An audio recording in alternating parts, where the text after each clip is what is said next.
Well,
all right.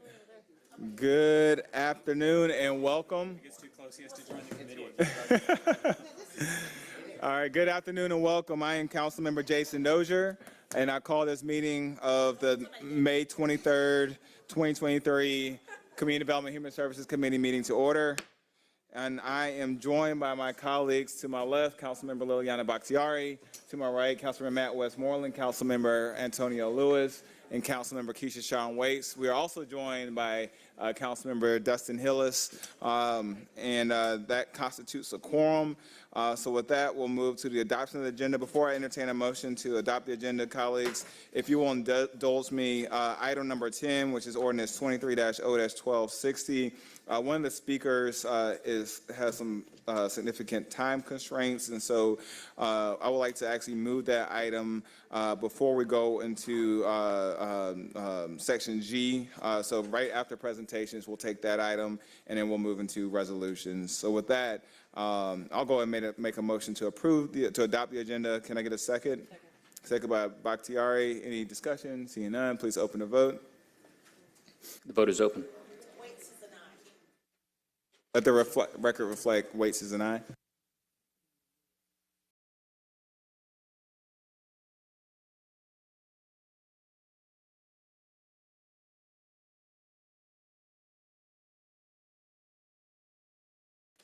Lewis is yes. Okay.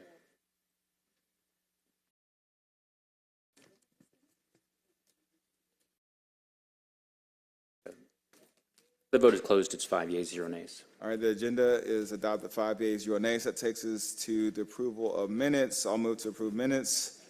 Second by Westmoreland. Please open the vote.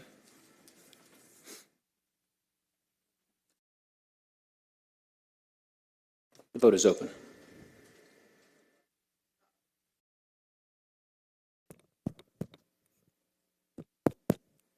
And the vote is closed.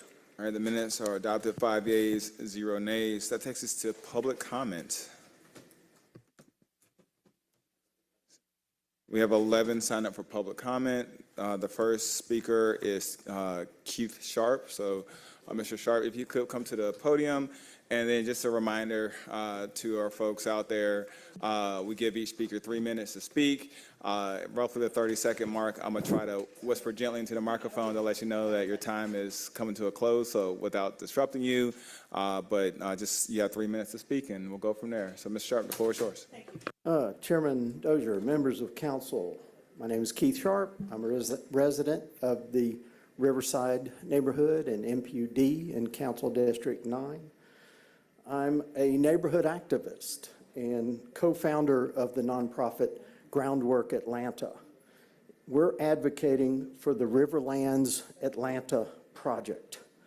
And with new parks and trails along the Chattahoochee River and the tributary trails along Proctor Creek and other creeks, connecting to the Beltline and the West Side Park, a new park, and the Silver Comet Trail.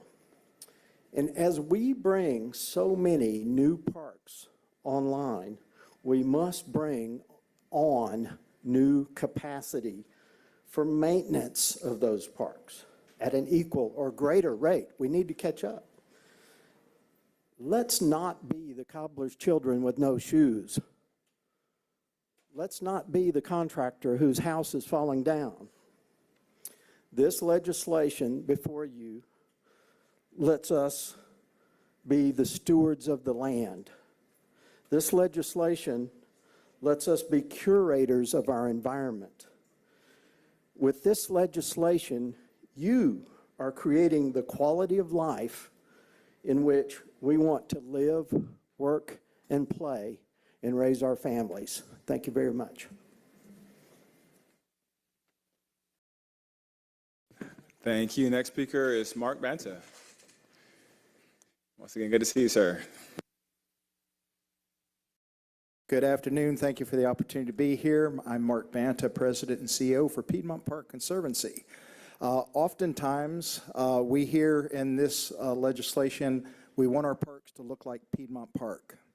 This legislation will help us get to that place where our other parks can look like Piedmont Park.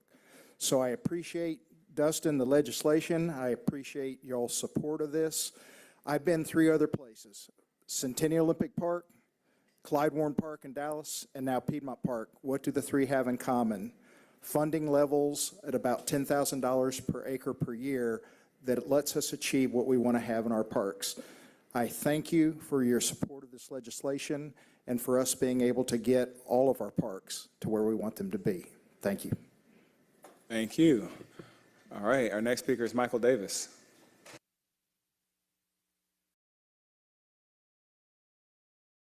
Good afternoon. Thank you. Michael Davis, resident of NPUQ, Atlanta Beltline Partnership, part of the Mayor's Green Council. And can't say enough, Councilman Hillis, thank you for the legislation. Thank you for the support. We have more than 400 plus parks across our city, both from pocket parks to larger parks. Parks are such an important part of our communities in terms of gathering spaces, in terms of places to come to convene and build community. So it's really important that we've got places that are equitable, maintained for everyone. I just want to say thank you for the support and the vision. With this, we can really make this the greenest, the best place to have parks in this country. Thank you for your support. Thank you. And just want to remind our speakers that you do have 3 minutes. I appreciate your brevity, but you do have more that if you have more you want to share, you're more than welcome. Y'all doing great. All right, our next speaker, Allison Johnson.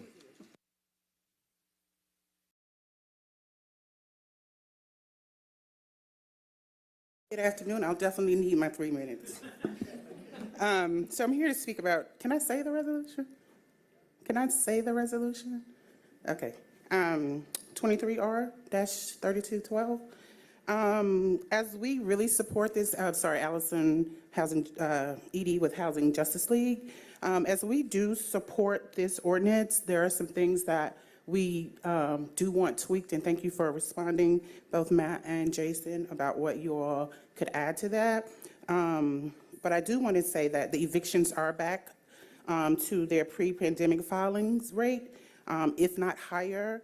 We see about 1,000 filings a week in Fulton County alone. So over the course of the hotline that we implemented during the pandemic, over the course, we saw the nature of eviction shift in 2 ways. Tenants were dealing with severe maintenance and habitability issues due to neglect and absentee landlords.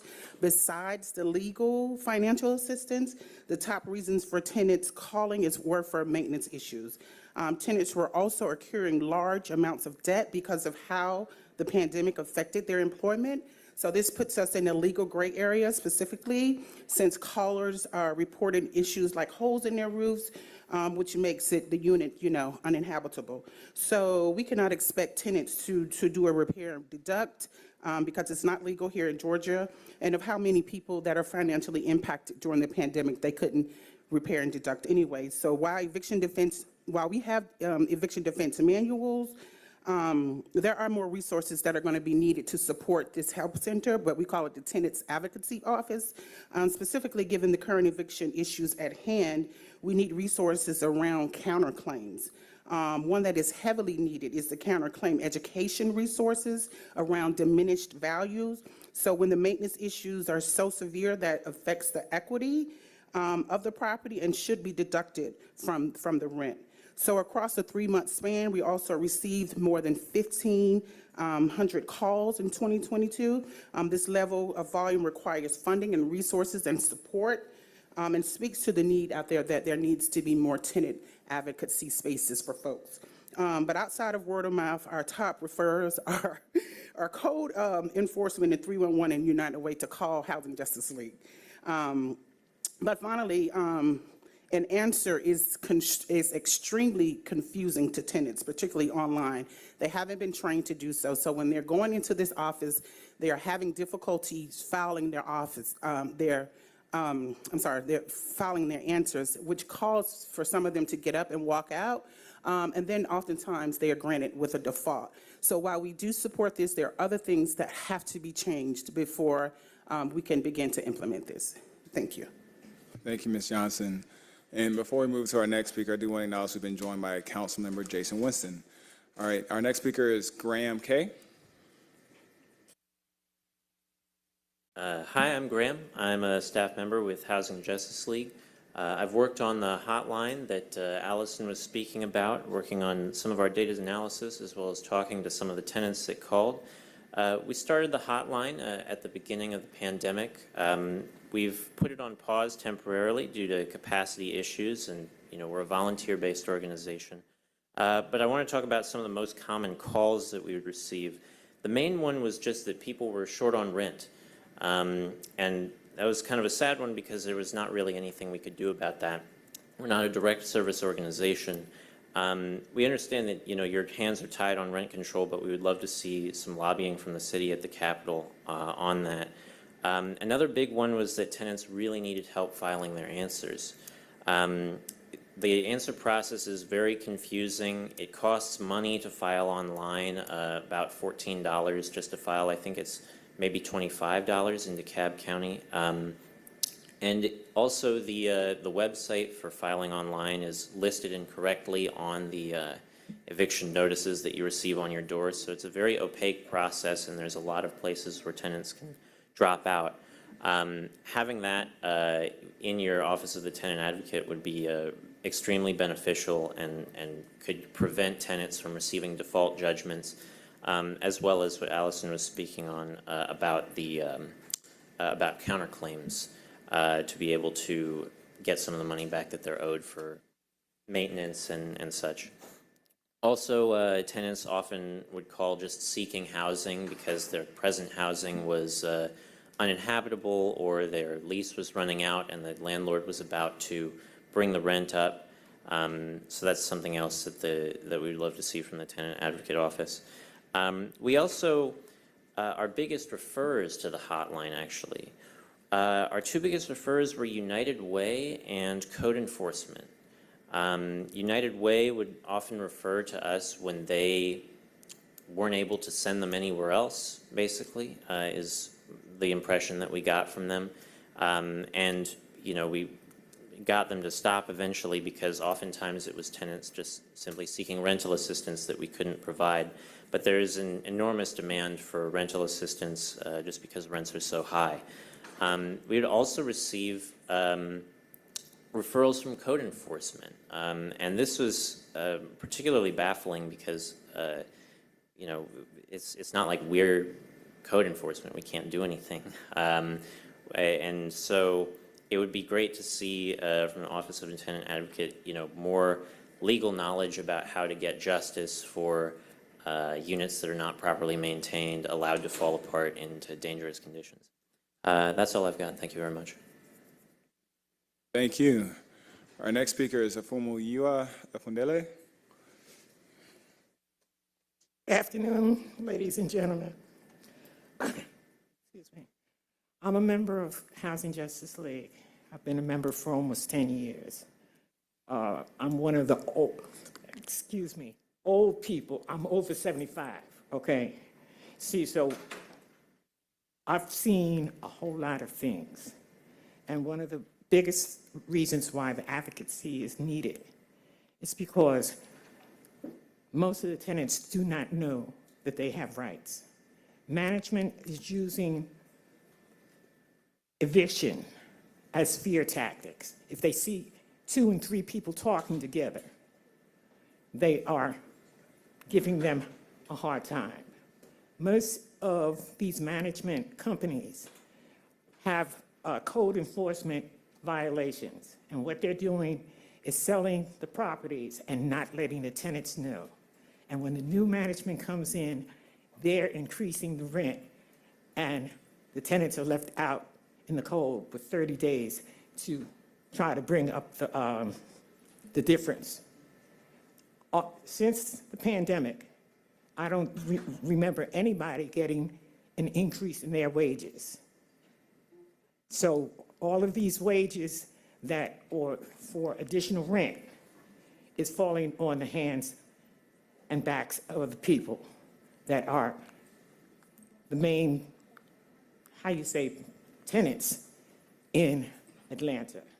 They need our support. They need to know where to go, because there is nobody here that is actually showing them what the procedure is for help. Thank you. Thank you. Our next speaker is Esther Stokes.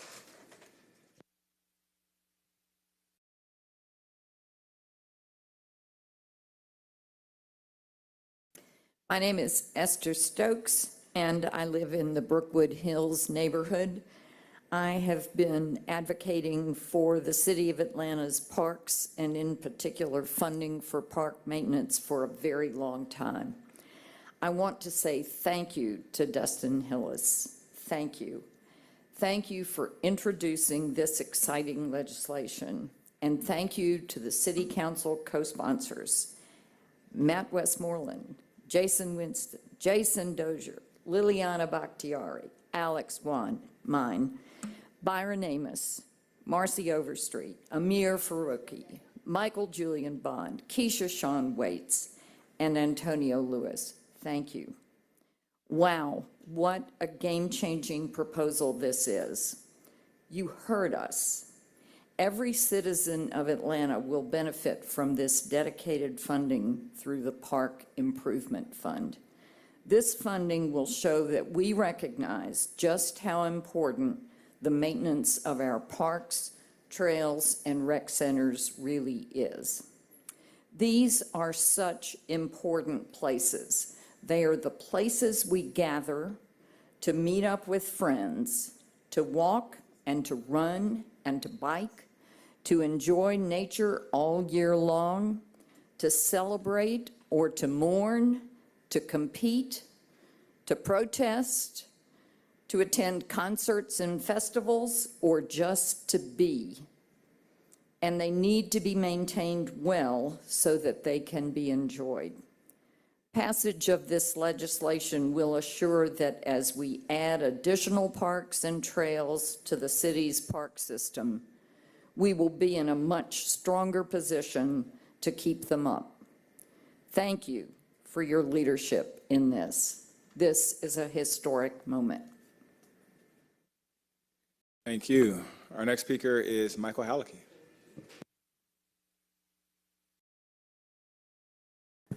Hi, everyone. Michael Halicki, Executive Director with Park Pride. I feel like Esther stole my thunder a little bit, but I will say that I've made coming to CDHS my hobby this spring, and I really do feel like our efforts on the advocacy side of things have been heard. I'm excited about the current version of the budget with $2.8 million for Parks and Rec. I think as we look at a dedicated source of funding, we need to make sure there's no backsliding of looking at a dedicated source so we lose what we've gotten. It's a both-and strategy that gets us to great parks for all.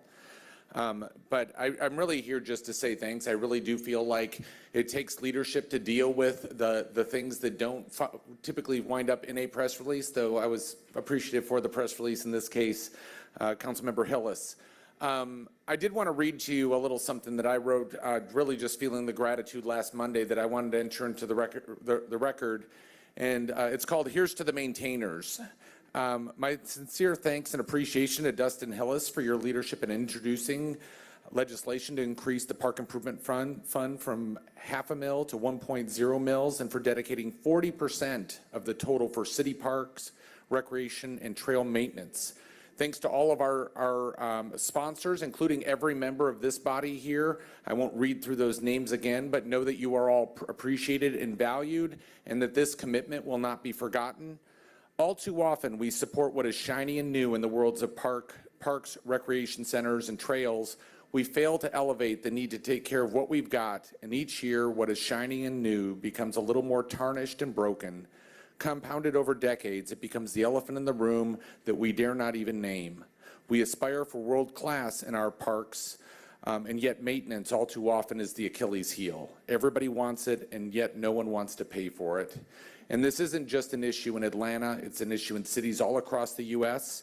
Over my tenure at Park Pride as executive director from 2013 to the present, I cannot think of a single action that will have a more lasting effect on the dignity of our public spaces throughout our system than the legislation that was introduced this last Monday.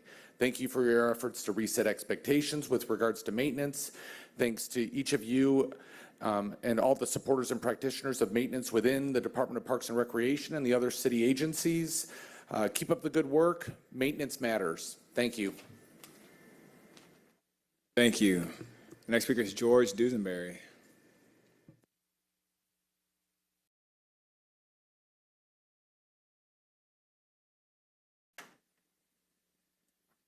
Thank you. George Dusenberry. I am the Georgia State Director for Trust for Public Land.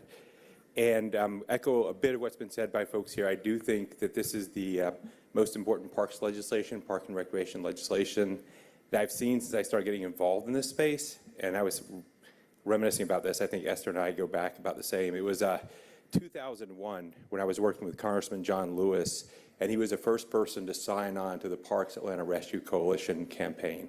And we've seen a lot of progress this. We saw the Beltline TAD, we've seen some parks bonds. But Councilmember Hillis and all the co-sponsors here, thank you very much for your support. And one point that we want to make is that it really is ultimately about equity, and I think Mark touched on this a little bit.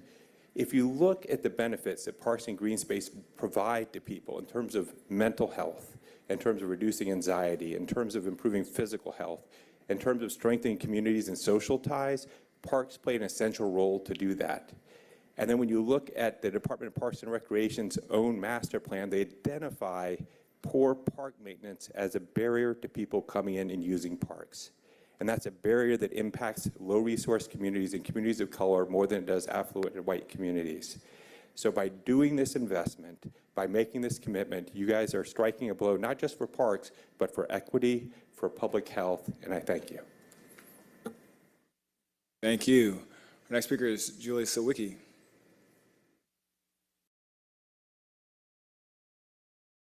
Hi, everyone. Thanks for having me. I'm speaking on behalf of my experience as a volunteer at the Housing Justice League on the hotline, the housing hotline we operated over the past few years. Wanted to thank you for the discussion of having a housing help center through the Housing Trust Fund.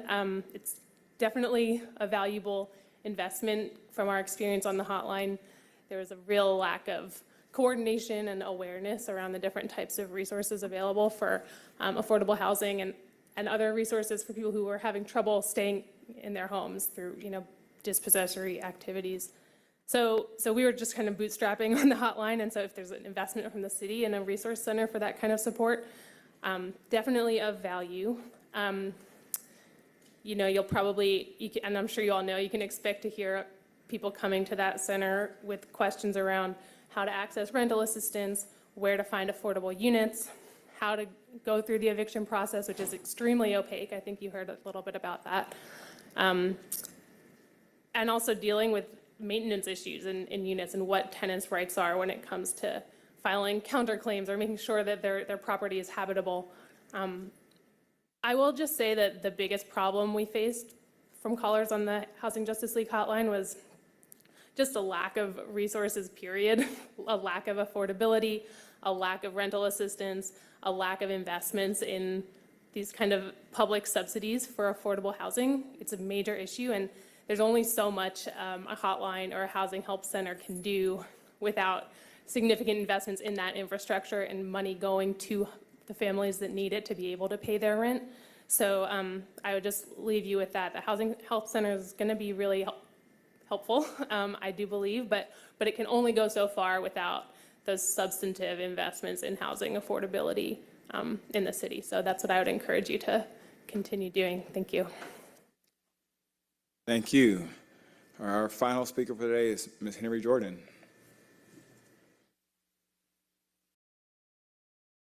Giving honor to the Spirit of God to everyone that's here.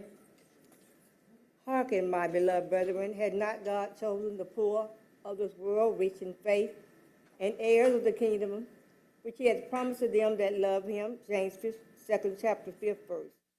God has chosen the section by God is designed to silence the wisdom of man. Majority of the people that are rich have trust in money than Jesus. James Swift has trust in money more than Christ's word that created the money. Jesus says the income will not be created if I be with James. For the rod of the wicked shall not rest upon the lot of the righteous, lest the righteous put forth their hands unto iniquity. Psalms 100th chapter, 5th chapter, 3rd verse.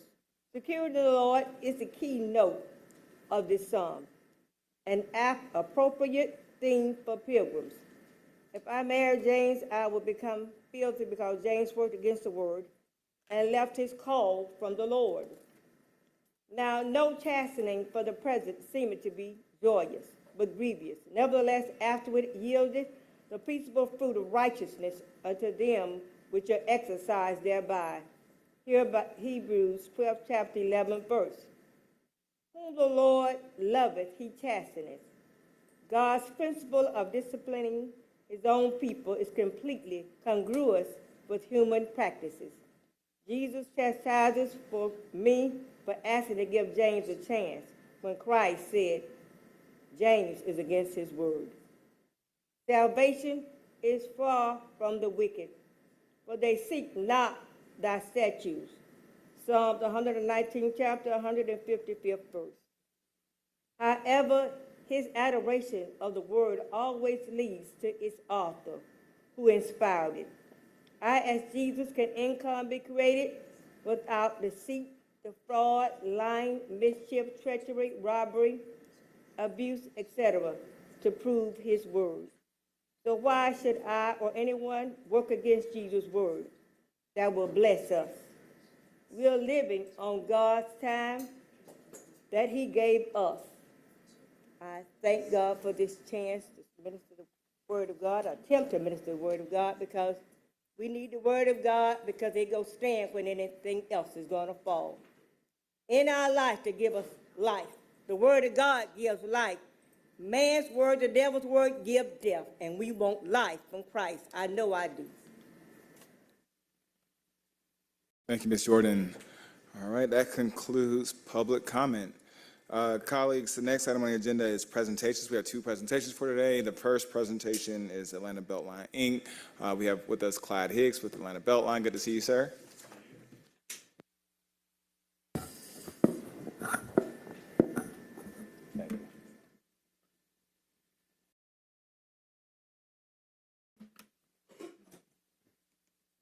So good afternoon, Councilmember Dozier, members of the committee. It's good to see you. My name is Clyde Higgs. I'm the president and CEO for Atlanta Beltline, Inc. And before I get started, I also want to recognize my colleagues with the Beltline. You have Jill Johnson and Bryson Levasseur, who is very new with us at ABI and working closely with Jill. then obviously you heard a little bit from Michael Davis with the Beltline partnership. But we are in an exciting time for Beltline. I'm still on a little bit of a high from this past weekend. Councilmember Dozier, we had a fantastic time on Saturday. The rain stayed away literally until after the parade was finished. So we had thousands and thousands of people to come out for the Beltline Lantern Parade, which was held on the West Side Trail for the second time. Again, on last weekend. It was a very festive event, and lots of people came out to support that. And just real quick, just a couple of updates, and this is just kind of a personal point of privilege just to talk about this, but Ambassador Young wanted to host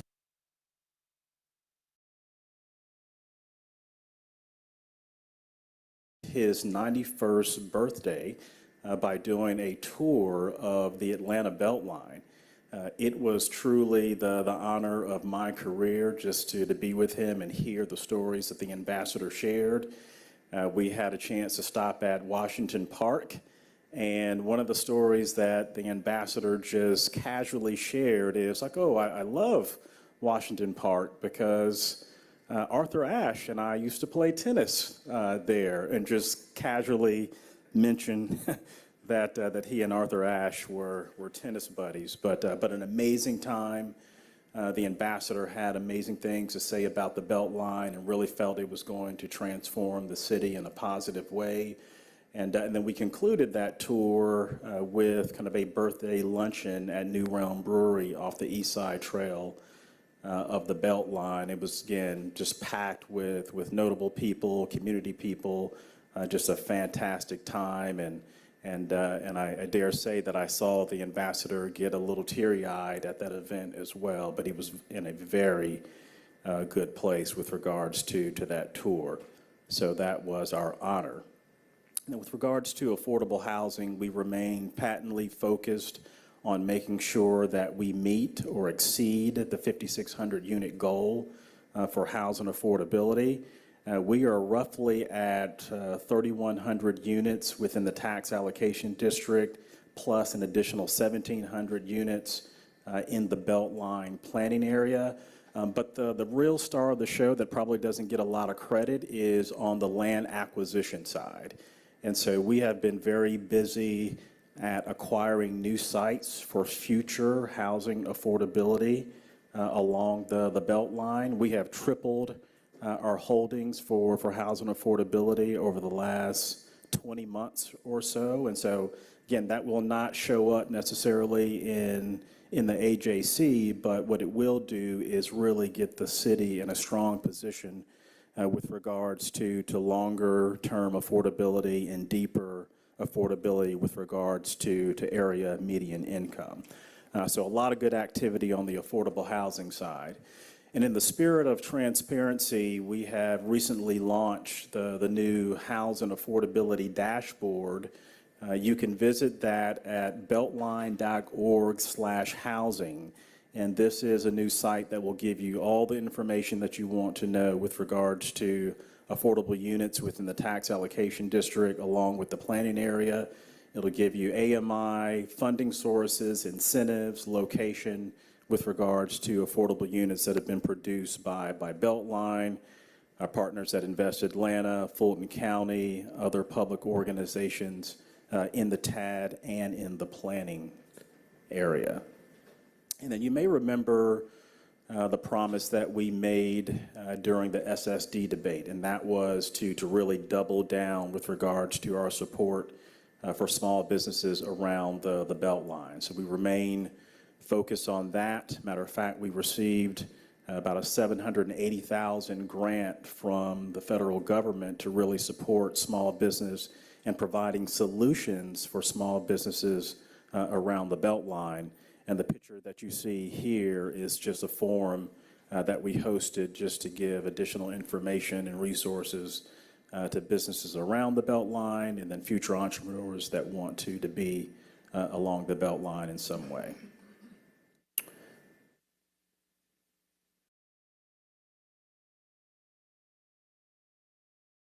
All right, on trail completion. So probably the headline here is, if you don't remember any of the technical information that I talk about, the big piece for me is that within the next 2 years, that 80% of the belt line will be complete or under construction within the next 2 years. And that truly is the drop the mic moment for us. We've hosted 2 groundbreakings recently along the belt line. The first was Southside Trail segments 4 and 5, and this is the segment from Boulevard all the way to Glenwood. We expect that to be completed in the spring of 2025. And then also West Side Trail segment 4, which takes you from Washington Park all the way north to the historic Western Heights Bankhead neighborhood, and we expect that to be completed also in the spring of 2025. And then also on the Northeast Trail, we're actually 6 months ahead for Northeast Trail Segment 1, and this is the segment is a little less than a mile from 10th and Monroe all the way up to Westminster near Piedmont Park. We were hoping to let that project sometime in September, October of this year, but we expect to identify a contractor that will help us to construct that very soon. And that project should take less than 18 months to construct. And then we're also in the throes of finishing up Phase 2 segment of Northeast Trail Segment 2, and that should be finished relatively soon. But lots of activity is really the headline here. And again, we expect to be finished with 80%, or at least under construction with 80% of the belt line within the next 2 years. The biggest challenge, as you know, outside of that 80% is obviously the Northwest Trail. We've settled on an alignment, but lots of good progress being made there with the Path Foundation. And even on segment 5 of Northwest Trail, we are at 90% design there. So you'll see construction start on that relatively soon. But lots of good activity again on the construction side. And I will say it again, I feel very confident that we will finish the whole 22-mile loop at least by the end of 2030. We're in a good position right now financially. Real estate values have been on our side, and lots of developers obviously are being more than willing to contribute land to the completion, but we're in a good place with regards to construction for Beltline. And oftentimes people will come up to me and say, oh, the Beltline, you guys are in a really good place. Like what is worrying you right now, Clyde? And so outside of affordable housing, the maintenance piece, to me, that is one of the existential threats for Beltline right now. So as we talk about finishing 80% of the Beltline, or in construction of 80% of the Beltline within the next 2 years, that is going to put a substantial burden on Parks and Rec, on APD to really catch up to all of this construction that you're going to see along the Beltline. So I'm glad that there are efforts there to push maintenance forward, Councilmember Hillis. But that is a big threat for us, because as we deliver this asset to the city, for those that are listening and wondering why the Beltline just won't ink money or spend money on that, the way the TAD works is that we are restricted by spending our dollars specifically on capital needs. And so we are not allowed to spend TAD dollars specifically on maintenance. And so that's why you hear the advocates, this legislation and other things are really critical to make sure that we can maintain this world-class asset that we're delivering for the citizens of Atlanta. Obviously, again, arts and culture, that's a big deal from a Lantern Parade perspective. And there is another date that I will mention. It's not on this slide, but on June 4th, in support of the Mayor's Year of the Youth, and also with the Big Tigger Foundation and APS, we are meeting a number of kids from the APS system, they are going to get 100 free bicycles at Westside Park on June 4th. And so super excited about that. They'll have an opportunity to do a quick ride around the park, but definitely want to give a shout out to APS and Big Tigger for making that happen. But that's obviously there to really support the Mayor's Year of the Youth initiative. And then lastly, definitely this is worth mentioning. This is the Strategic Implementation Plan. This is our Bible of completion, if you will. And we did this first version of the SIP sometime in 2013. So we're in the throes of a refresh of the SIP. And this will give clarity about what we can actually accomplish by the end of 2030, which potentially will be the sunset of the TAD. And so that is trail, transit, affordable housing, job creation, private investment, park construction, and so forth. And so this will provide a new level of transparency with regards to the Beltline and the end of 2030. And I must mention, because she has been a mainstay of Beltline and the Beltline family, but Beth McMillan, who was our longstanding head of community engagement and planning for the Beltline, is retiring from ABI. And so she's been with us for, I guess, since the beginning, almost 13, 14 years.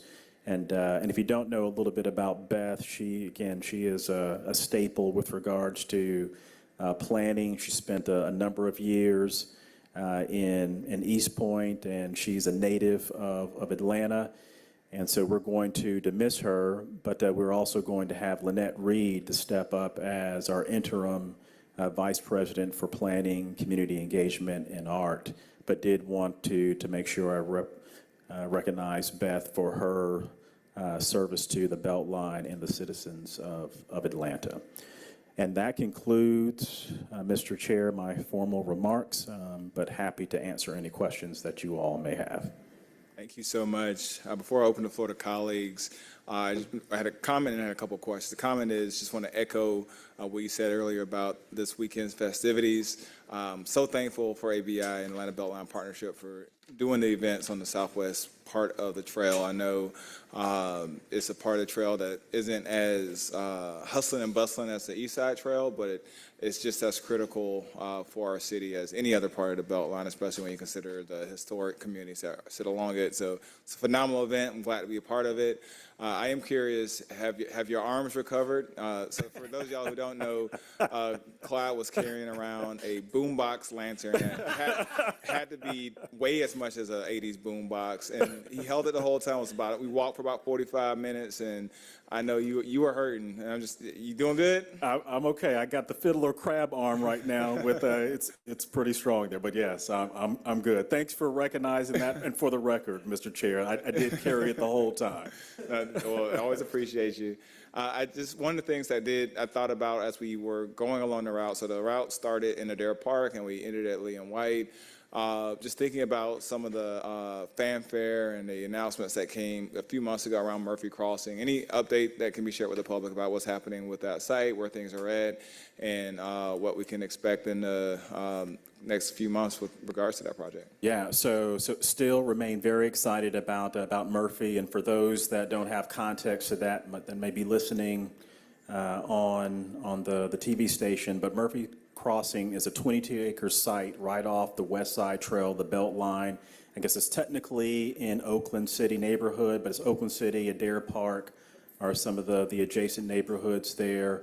We've selected a finalist, and we are in the throes of still negotiating with that finalist with regards to all the various deal points out there. Still remain pretty excited about it, but I don't expect to hear anything public probably for another couple of months there. You can imagine, with the current state of our economy, there's a lot of tug of war with regards to some of those negotiations, but I still remain very, very positive there. Okay. And then my other question, I think it was Friday, there was an announcement that the city of Atlanta was going to be receiving ARP funding, and Beltline is a big recipient of that. I think 2.2 million for West Side Connector, and then another 2.2 million for Enoda Park. Can you just talk a little bit about how that will impact y'all's projects, upcoming projects, construction timelines, and things like that? Absolutely. So one of the things that, and I want to give you a shout out too for being an advocate for Enoda Park. You know, one of the challenges with Enoda that it was always contemplated to be funded through philanthropic funds, and we weren't quite at that point for philanthropic funds to fund that fully. We did take the risk, though, to say we're going to push that forward into the TAD budget and go ahead and fund that. And the issue was that Enoda Park started off as a $9.6 million project.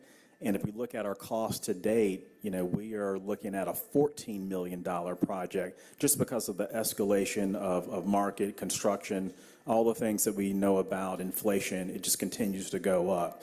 And so that number is not going to ease off. And so we are in a good position with regards to TAD, and then also the $2 million plus funding that you mentioned that we'll be able to receive to offset some of those costs that we'll have. But we've already started the permitting work for Enoda. So hopefully you will see some dirt being turned early in 2024 is the hope. But we are moving forward. We're committed to Enoda. We have the capital stack to make it happen. So that is moving forward. Thank you. That concludes my questions. I'll turn it over to my colleagues. Councilmember Winston. Thank you, Chair Dozier. Mr. Higgs, good to see you today. Good to see you.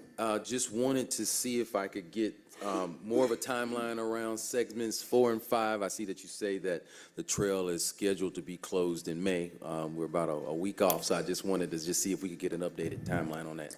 Yeah, so we are still scheduled to finish that project, I would say, the spring of 2025. There's still a couple of issues with Verizon with regards to some relocation issues. That should be finished the first week of June, but you will see some folks mobilizing right now with regards to that site. And so for those that are wondering what that means, that's just bringing the infrastructure, the shelter that the construction workers will need with regards to pushing that site and that construction site forward. And so you will see activity on that relatively soon. But the Verizon piece should be finished, I would say, by the end of the first week of June. And do you anticipate closing off the trail to public access at that same time? We will ultimately close off the trail. It will remain open for a while. We can actually mobilize and not have to close the trail immediately, but ultimately it will be closed. I don't have a specific timeline on the closure, but our goal is to try to leave it open as long as we can without interrupting public use, but ultimately it will have to be closed down. Okay, and then I didn't see an update on segments 2 and 3, which I know is kind of just coming down the pipeline as well, but if you could provide an update on that as well. Absolutely. So we expect to have segments 2 and 3, and for folks that are listening, this is roughly from Pittsburgh Yards, so this is at the 7585 connector all the way to Boulevard, so going east. We expect to have that let this calendar year. Okay. And that should take 18 months or so for that to happen from a construction perspective. Yes. Happy to see everything moving forward, and I know we're all excited to see us continue to close the gap. So thank you for all your work on this. Thank you. Thank you for your advocacy. All right. Any other questions from colleagues? Councilmember Hills, welcome back to CDHS. Super glad to be here, Mr. Chair. Thank you for the update, Beltline. Just have some clarifying question on your completing the loop page. Shows Northwest Trail Segment 5 shovel ready. However, if you go to the Northwest Trail page specifically, it says that Segment 5 is at 95% or 90% design. So how do you reconcile those? Okay, tell me what you mean here. I'm not. So if you look at Northwest Trail, Segment 5, there's a completing the loop page, which is the map of the entire Beltline, showing whether it's in construction or design, et cetera. That page shows Northwest Trail Segment 5 shovel-ready. However, if you go to the specific Northwest Trail page, when it breaks down the different segments, it states that Segment 5 is only at 90% design. It is, so at 90% design for us, that is technically shovel ready. So anytime you get to 90% or above, that, you know, we're mincing words there, but it is technically shovel ready. We expect to go to construction for segment 5, I would say sometime at least in the first quarter of 2024.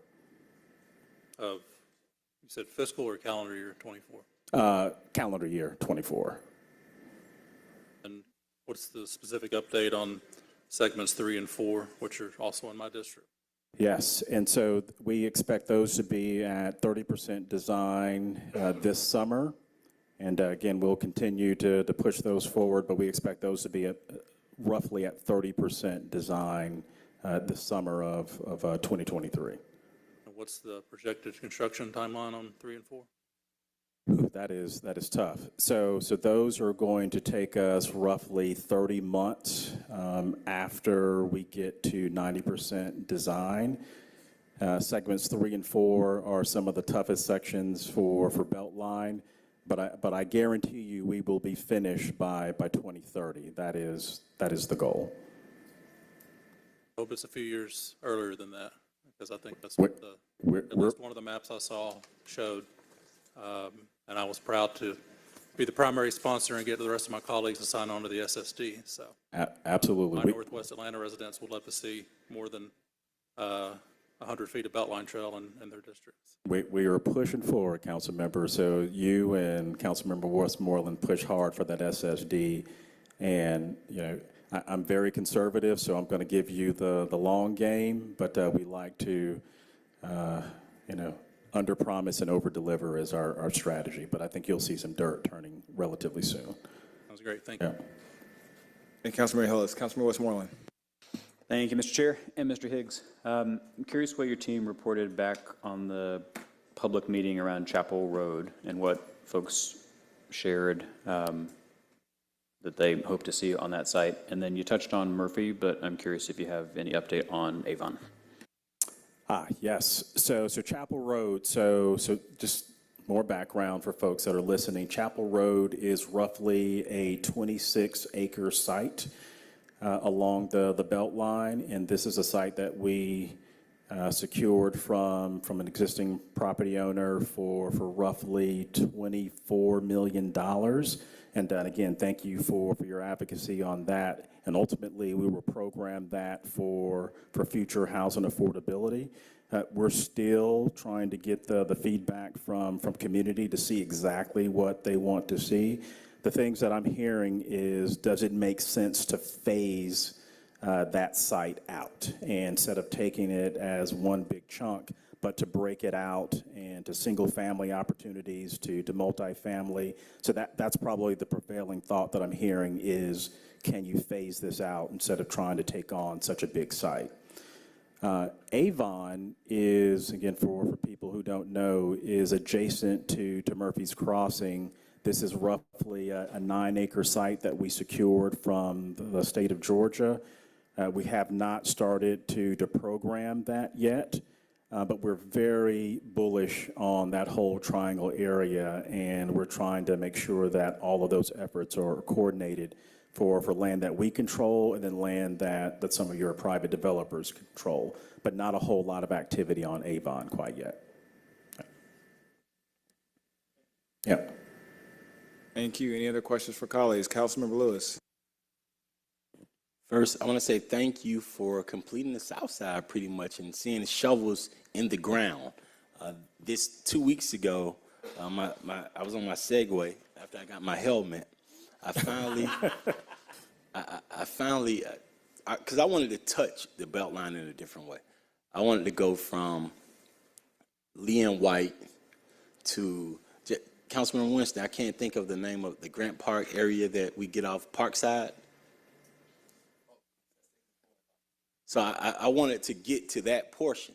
Oh, wow. Because I wanted to see, could I drive my Segway there? Could I walk there? And, you know, the gravel park, because we walked through with Senator Ossoff, we walked through with Councilmember Winston, and I wanted to see the improvement, so to see the lights up now, to see the pavement actually happening. I felt comfortable. I can't wait until you finish it now, because it got a little late, and we got a little nervous, and I said, because I could tell that the lights ended at that portion.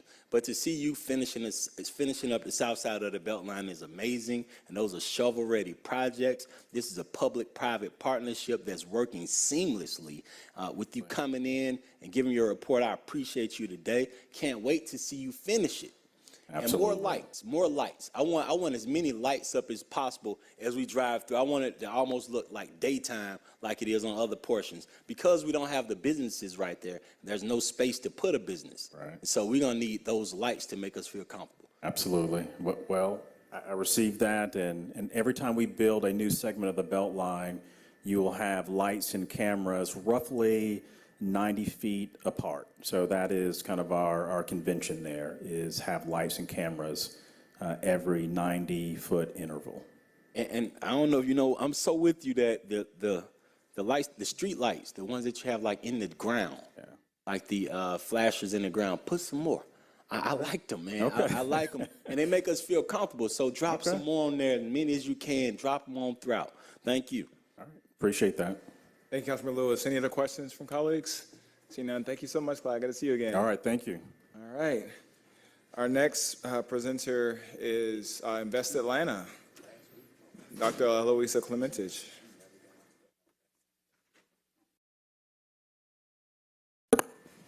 Good afternoon. Yes, my name is Dr. Eloisa Clementich, proud President and CEO here at Invest Atlanta. Today, we have to do our quarterly update. In this update, we wanted to focus in 3 areas. It'll be our tax allocation district, our WorkSource Atlanta effort, and our Women's Entrepreneur Initiative. And with that, I'm going to ask Jennifer Fine to get us kicked off with our tax allocation district update.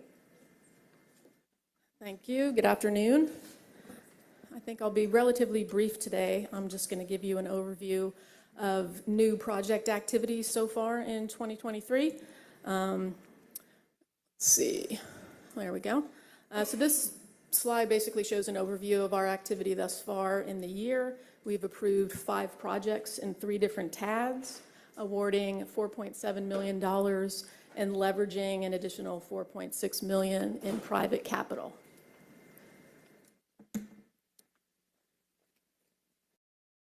This is kind of the handout takeaway slide, if you will, that gets into the project detail for all of the projects. And I say this, I think, every time I do the quarterly report, that we're really proud of the diversity of project types and geography of these projects, and this quarterly update is no exception.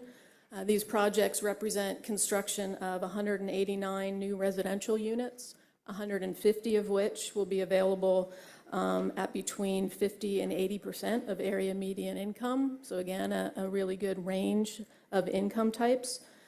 TAD funding will also be used to reactivate and improve vacant commercial buildings on Donald Lee Hollowell, and then a building in Sweet Auburn Old Fourth Ward area to provide much needed neighborhood-oriented services, community space, and retail. One key thing to point out, and you can see it in the last project on that table, is we're leveraging one of our newer programs, pre-development loan fund, this time in the Perry Bolton TAD. But that really provides hard to get but much needed capital to projects early on to help them get fleshed out to be construction ready. So next slides give you visual overview, obviously, of the projects that we funded so far this year. The top slide is McCauley Station Senior.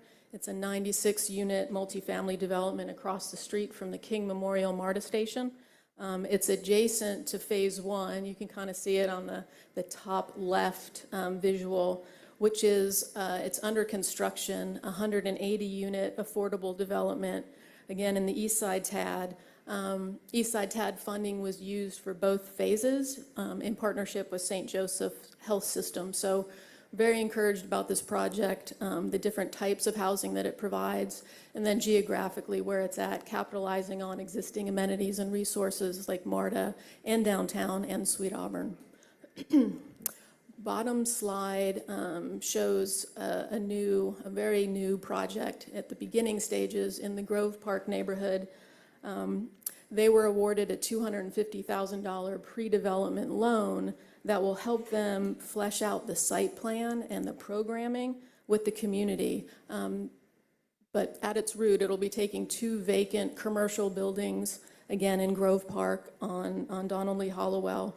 And ultimately, they think they can create a mixed-use development of about 30 units, but that'll again be solidified through this process, and reactivating about 9,000 square feet of commercial space that will do a number of things, be it retail, community gathering, working space, business incubation space, and the like.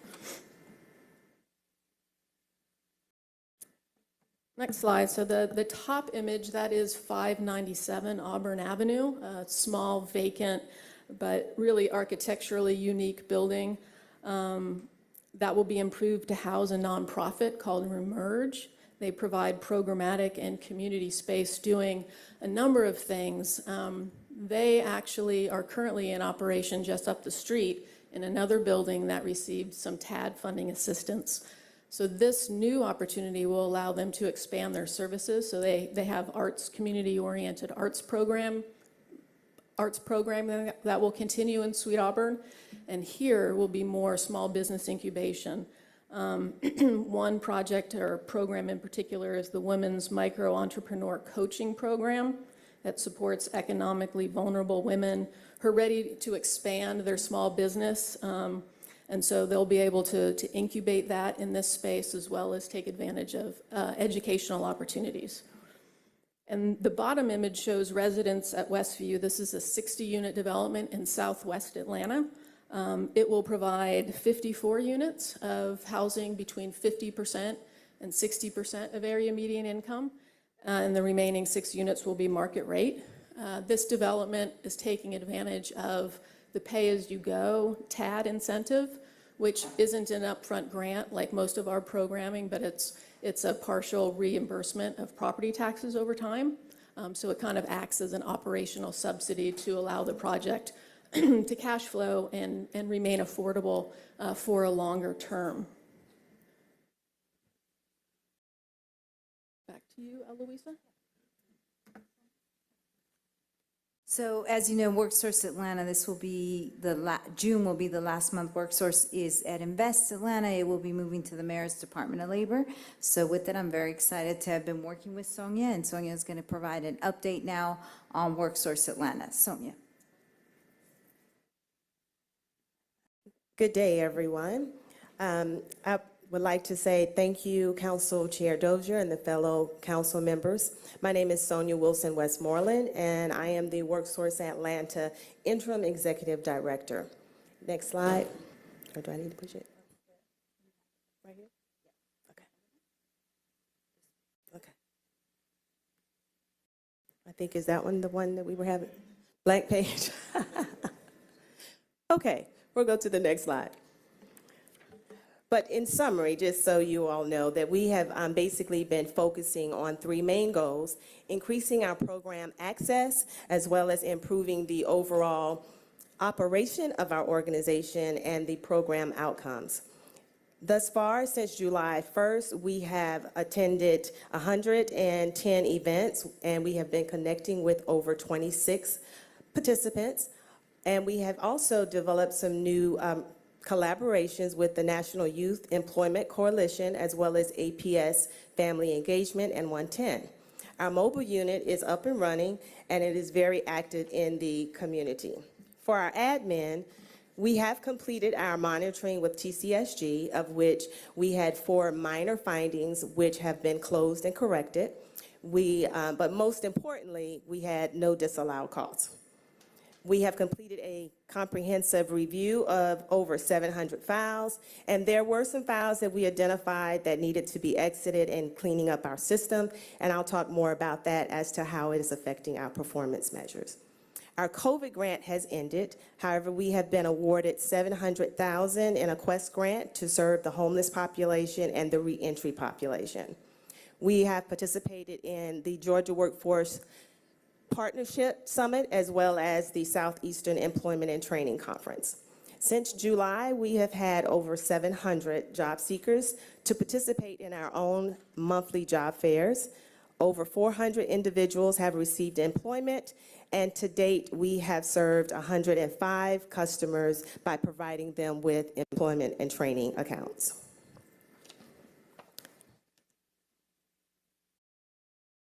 For this slide, you will find that we are serving 152 adults, 28 dislocated workers, and for our youth, we are at 106. We have provided over 1,700 services to include training, supportive services, career counseling, as well as work experience. And we have exceeded our PY 2021 numbers for the adult and the youth. And our PY program year starts July 1 of 2022, and it ends June 30th of this year.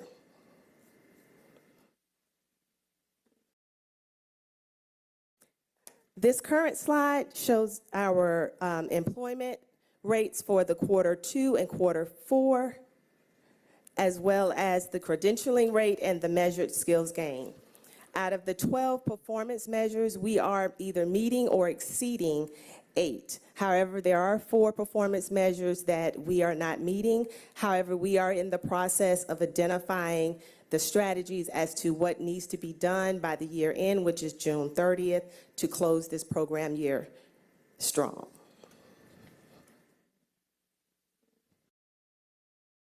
To close out, we do have a testimonial. One of our participants who has gone to Fortis College for pharmacy technician. This is Yesitis Woods, and she came to us as a single mother of 2 and basically was laid off as a result of the pandemic. She was working minimum wage jobs here and here and there. However, she really wanted to be successful and have a credential. So her goal was to go to school. She attended Fortis College for 9 months, and she obtained her credential in the pharmacy technician. And to date, we are proud to announce that she is employed with Publix in the pharmacy department as a technician. Thank you so much for your support, and we appreciate everything that you're doing. Thank you, Sonia. And we're going to close off with the Women's Entrepreneur Initiative. We know how important entrepreneurship is as a way to build wealth, and especially in our economic mobility strategy. So the focus on women is also the core. And our Women Entrepreneur Initiative is very excited. We are on our 6th cohort, which means that we have served over 90 women have gone through our program. The number I think that is important to watch is 1,003 jobs have been created by the Women's Entrepreneur Initiative. This is by women themselves. They're hiring their own contractors and employees to grow their business, and that shows the robustness of the activity that they themselves are being able to produce with some support. And the number we watch very close is how much revenue have they generated from their businesses. And we see that over $29.5 million has been generated from these women entrepreneurs. So 750 plus women have been businesses have been supported. So not only do we have the women that are going through the cohort, but we've opened up the program and now are helping any woman that comes in our doors to try to ensure that we have a successful city that we can really help build their success as entrepreneurs. So $7.3 million of capital investment from these women entrepreneurs really is an exciting number that we continue to watch. So these are just some of the pictures and the conferences and the workshops. And then if there are any women entrepreneurs watching this, please don't hesitate to check out our the Women's Entrepreneur Initiative website or attend any of their events. And that is the update from Invest Atlanta this quarter. Thank you, Dr. Clementich. Before turning over to colleagues, my only question and I always feel embarrassed to have questions for you because I serve on the Invest Atlanta board. I see you, I think, twice a month. But I just want to clarify, there's a slide in the appendix about the tax increment collected in FY22. I know I had to ask you and team over the last couple of months for essentially, how much revenue are we generating in our various tags? And y'all provided that in a spreadsheet. I just want to confirm that this is the same information, but it's just in the bar chart format. Okay. Just in a specific format, how you asked for it, like at the. Perfect. Thank you. And colleagues, and just for clarity, I was just very interested in what that revenue looks like per TAD, because as a board, we authorize a lot of different TAD expenditures for various programs across the city, everything for complete streets and sidewalks to new commercial developments. And, I know we spend a lot of money, but I was really curious of how much we're bringing back into the pot so we know how much we have to spend next year and the year after as we get to the point where we sunset these TADs. So I thought that was helpful information. I hope you all find that helpful as well. And so with that, I'll turn over the floor to Councilmember Westmoreland. Thank you, Mr. Chair, and thank you, Dr. Clemente. No question, just a comment about the second slide in the appendix. There has been a lot of conversation in this room over the last couple of months about the life of TADs and when to appropriately close them out. And we took the step to do that with Princeton Lakes, and we talked earlier about the Beltline TAD the project is slated to be completed by 2031. Since you hear a lot from us about closing TADs, I just wanted to state on the record that I personally don't believe our work along Campbellton Road and Metropolitan Parkway and Hollowell and Martin Luther King will be done by 2031. So the conversation, we're not talking about closing anything today. I just want to say it right here that there will be more work to do in those communities, and felt that was important to say out loud. So thank you. Any other questions from colleagues? Councilmember Lewis. And my first question was around the amount of affordable housing, the price that we are, because what I'm hearing, I know we had a comment today from someone from the Housing Justice League. We had a couple of comments today from Housing Justice League about the amount of funding for folks in affordable housing, the rate. And so what are we doing to get folks more to the 30% rate that I grew up watching folks pay, and the rate that if you look at a person trying to survive in the city, we think that 30% of what they make, that they take home, should be what they live off.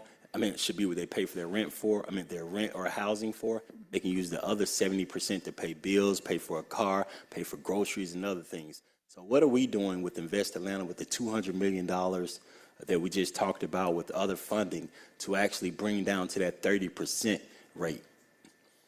So just want to say thank you to this council and to the mayor for your vision on supporting affordable housing. We are very excited to have, as you referenced, the $100 million coming directly from the council and then a match by the community of $100 million and potentially even more than that for a $200 million investment in affordable housing. So it's going to be very exciting. We'll be also touching base on this tomorrow at Finance, but the opportunities to really look at what services we're providing. So in the next Housing Opportunity Bond, there will be some funding in there that's going to unlock several projects that the Housing Authority will be able to do, because some of it they will rely on public infrastructure. So they're not able to create more until we address some of that public infrastructure. So some of that will be addressed in the next Housing Opportunity Bond, which gets exactly to the level that you're talking about, which is 30%. So excited about that. The Housing Opportunity Bond has a spectrum about us being able to support supportive housing, homeless housing, then those at 30 up to 60%, and then what I see is 60 to 80%. So you really want to meet people where they are, so this way providing several options, and all of that will be in this next wave of the Housing Opportunity Bond. And what I'm hoping, what I'm trying to ask is that, because I know I looked at my own salary, I put out a calculator. I apologize, I'm looking down at a calculator, because when I meet with investors and I meet with folks and they say, we're doing affordable housing, and they say, we could do anywhere between 30 and 80%. They say, we're doing it 80 to 60. And so 80% of 74,000 is, so Well- if I were looking for affordable housing in Atlanta at the 80% rate, that's $59,200 of my take-home salary that I'll be paying. Is that how it goes, or? No, so the way it's calculated is based on area median income. And I was looking to see if I had the sheet because I believe it just came out like last week, the new AMI levels. And so I don't know them by heart, but I used to know the old ones by heart. So let's say it was someone who earns up to about 40,000, 38, if I had to guess, but I'll get you the new levels at that 80% AMI. So what it does is the federal government sets the percentage looking at a region. And then based on that, that's what developers use to determine what level their projects will come at, because it tells them at what price they can charge as terms of rent. So again, that is created, the different area median income is put out by the federal government. It literally just came out, I think, less than a week ago, so I haven't seen the new chart, but I will get that to you, and that's how it's calculated. I'm just trying to, But to your point, you are right. The HUD also says that no person, notwithstanding what they earn, should not pay more than 30% of their earnings to housing. So that is clear. You are correct in that. so if we're going to stick with the HUD saying, because I believe HUD, and I believe the studying and all the information and the smart people that they've got to put this research forth. So if we're to believe HUD, and you tell me if we're using the $40,000 number, 40,000 number, if we say 40%, 80%. Oh, thank you. Okay. 80 Thank you, Clyde. Clyde's got me covered. So let me just show you. So here, at 80% AMI, one person can earn up to 54,000. At 30% AMI, it's someone earns 20,000. So if you make, what you said, 50, at 80%? 80% AMI, when someone says 80% AMI, that's one individual that makes 54,000, because it changes. HUD says if you have two person household, you can earn more. If you have a 3-person household, right? But at this point, 1-person household, 80% AMI is 54,000. This is what makes me nervous, and you can tell me, this is what, you can help me right here. And so if we invest Atlanta, City of Atlanta, City Council just put up $100 million. Our private good partners put up another $100 million. So we have $200 million with Invest Atlanta to make sure that we spend it the right way. If a developer comes to Invest Atlanta and say, hey, we want to help provide affordable housing, but we need your help to bring down the number so we can actually provide it to citizens. They say, but we want to do it at 80%. And so we now look at the federal HUD number saying of 54,000. Are we asking them for $43,200 of their salary to stay there? No. Okay. So the 80% MI level is based on one individual household. So that's what the AMI level is, and it's set by HUD. The other conversation is just if your salary is, let's say, 100 or 20,000, you should only earn 30%. You should only pay is what they're recommending. More than 30% should go to rent. So two different statistics. So I want to make sure I'm not getting them confused. I'm confused now. But the reason why I want to, can we put a specific person at the 54,000 rate that HUD just said at Okay. 80,000?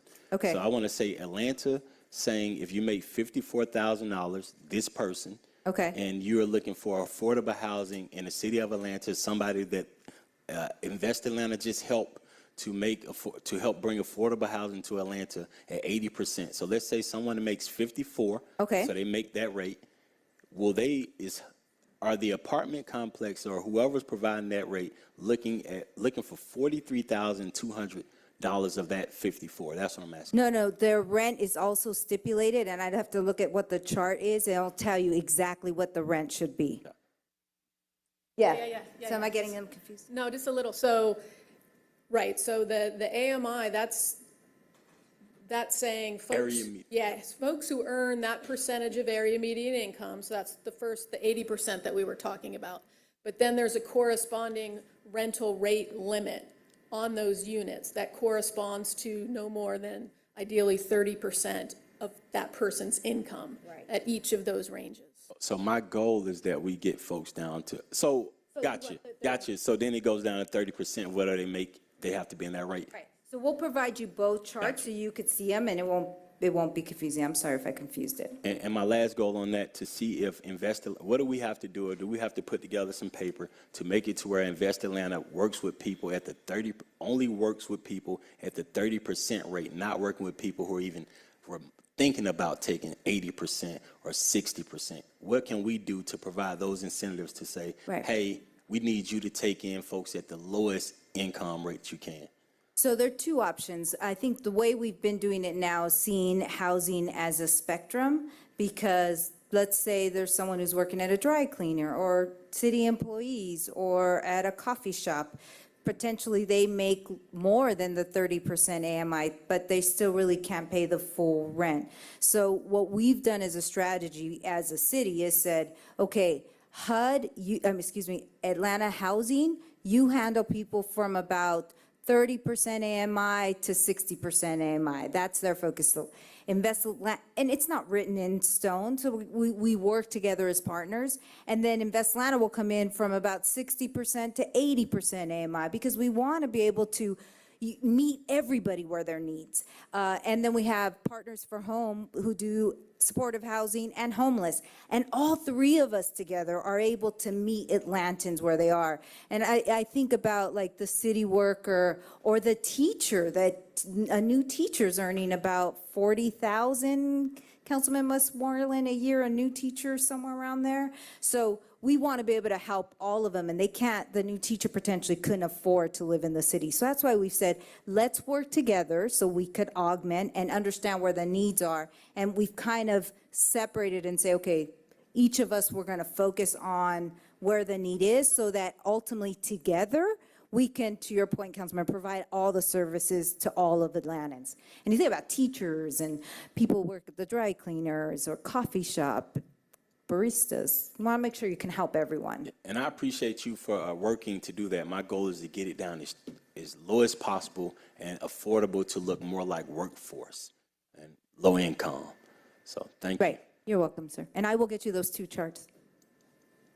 Thank you, Councilmember Lewis. Councilmember Bakhtiari. Hey, Dr. K. Hey. Just piggybacking a little bit off of that, the housing voucher piece, thank you again to Invest for adopting that. The paper that we had adopted earlier in the year, have there already been people who applied for public dollars with Invest that are required now to register with Atlanta Housing and accept Section 8 housing vouchers that y'all have seen? Well, now that it's passed, yes, and I can go back and see if we have anyone in particular, but again, all of our projects now have that requirement, so they'll have to. Awesome. By any chance, would you be able to get us those numbers just so that we have them? To see if anyone's actually done, yes, of course. Yes, thank you. Just so we have a better understanding, so we're keeping on top of it, because the biggest ask after that paper was passed was where are the checks and balances and how do we ensure follow through? Which I will say, Councilmember, what's one of the things I'm most excited about is we actually have a compliance department, and they literally are going to verify not only the use of the vouchers, but they're going to verify that all of the, to your point, affordable housing units look like the regular units, so that no one is making a difference, and not that all the affordable housing is in one part of the building or on one floor, but actually dispersed. So we have a compliance department that's going to verify that, trust and verify is our motto. Thank you. And the other, I also have a question around one big thing that's been coming up around energy burden being the leading cause of displacement in Atlanta, is as we're talking about affordable housing, one of the big things, the reality is that sustainability has been incredibly whitewashed, even though it is an absolute necessity in terms of marking down costs. Factually, South Atlanta is much hotter than North Atlanta. There's a 20-year difference in life expectancy. And South Atlanta and blacker areas of the city are hotter due to segregation and redlining. And when we talk about creating affordable housing that actually has weatherization and everything in place, it typically marks up cost of housing. I know we've talked on this briefly, but do we have programs? Does Invest have programs? I know I'm working on stuff with the city and our new director for sustainability, Chandra Farley, who's been fantastic. But does Invest have things in place to allow us to mark down costs on weatherization, so that when we do build supportive housing and actual affordable housing for people making $40,000 and less, do we have something that doesn't force a developer or whoever's building the house to mark up the cost? First off, I want to say thank you for recognizing that it often costs more upfront for the long-term benefits. So thank you. But InvestLand is going after very aggressively several tools. One, we will be applying or working with the team to apply for a green bank, which will allow us to capitalize a bank, well, an entity within InvestLand that will allow us to provide financing. So low-cost financing that has some measures for us to ensure that our energy burden is lowered. So doing that very aggressively. We're waiting for that call to come out. The second thing is, out of some of the funding that we do have for the Housing Opportunity Bond, some of this is the owner-occupied rehab program. The folks that are working on owner-occupied rehab program, Anita's had a direct conversation with sustainability about if we're going to do some of these improvements, is there some way we can ensure that if the improvement allows them for some sort of sustainability? So there are some times that, based on our conversations, that we were able to find out some of the sustainability groups won't even come into the home because the roof is so bad. Right. So now what we're going to try to do is we'll come in, fix the roof, and then we'll do a pass off to the next organization to try to bring in some sustainability. So we're trying to work in tandem. So to your direct question, I don't have additional funds, but being strategic with the funds that we do have to ensure that then it unlocks the opportunity for the resident to have access to more sustainability programs. So much more coordination on that end. And Invest does do work with preservation, correct? Yeah. In terms of, Just tax credit, do you all do tax credits for preservation projects? we don't do it directly, so like historic tax credits have to apply to the federal government, but Yeah, Jennifer. So, yeah, we don't directly manage or oversee that program, but there are several projects that have received and are wanting TAD funding, specifically in the East Side TAD historic buildings, that will be taking advantage of historic tax credits. Okay. And so we're leveraging TAD dollars to ensure that those projects kind of meet those standards. Thank you, Jennifer. And the reason I was asking was, I was curious, as I know Development Rights Bank has been like a talk in Atlanta for a very long time.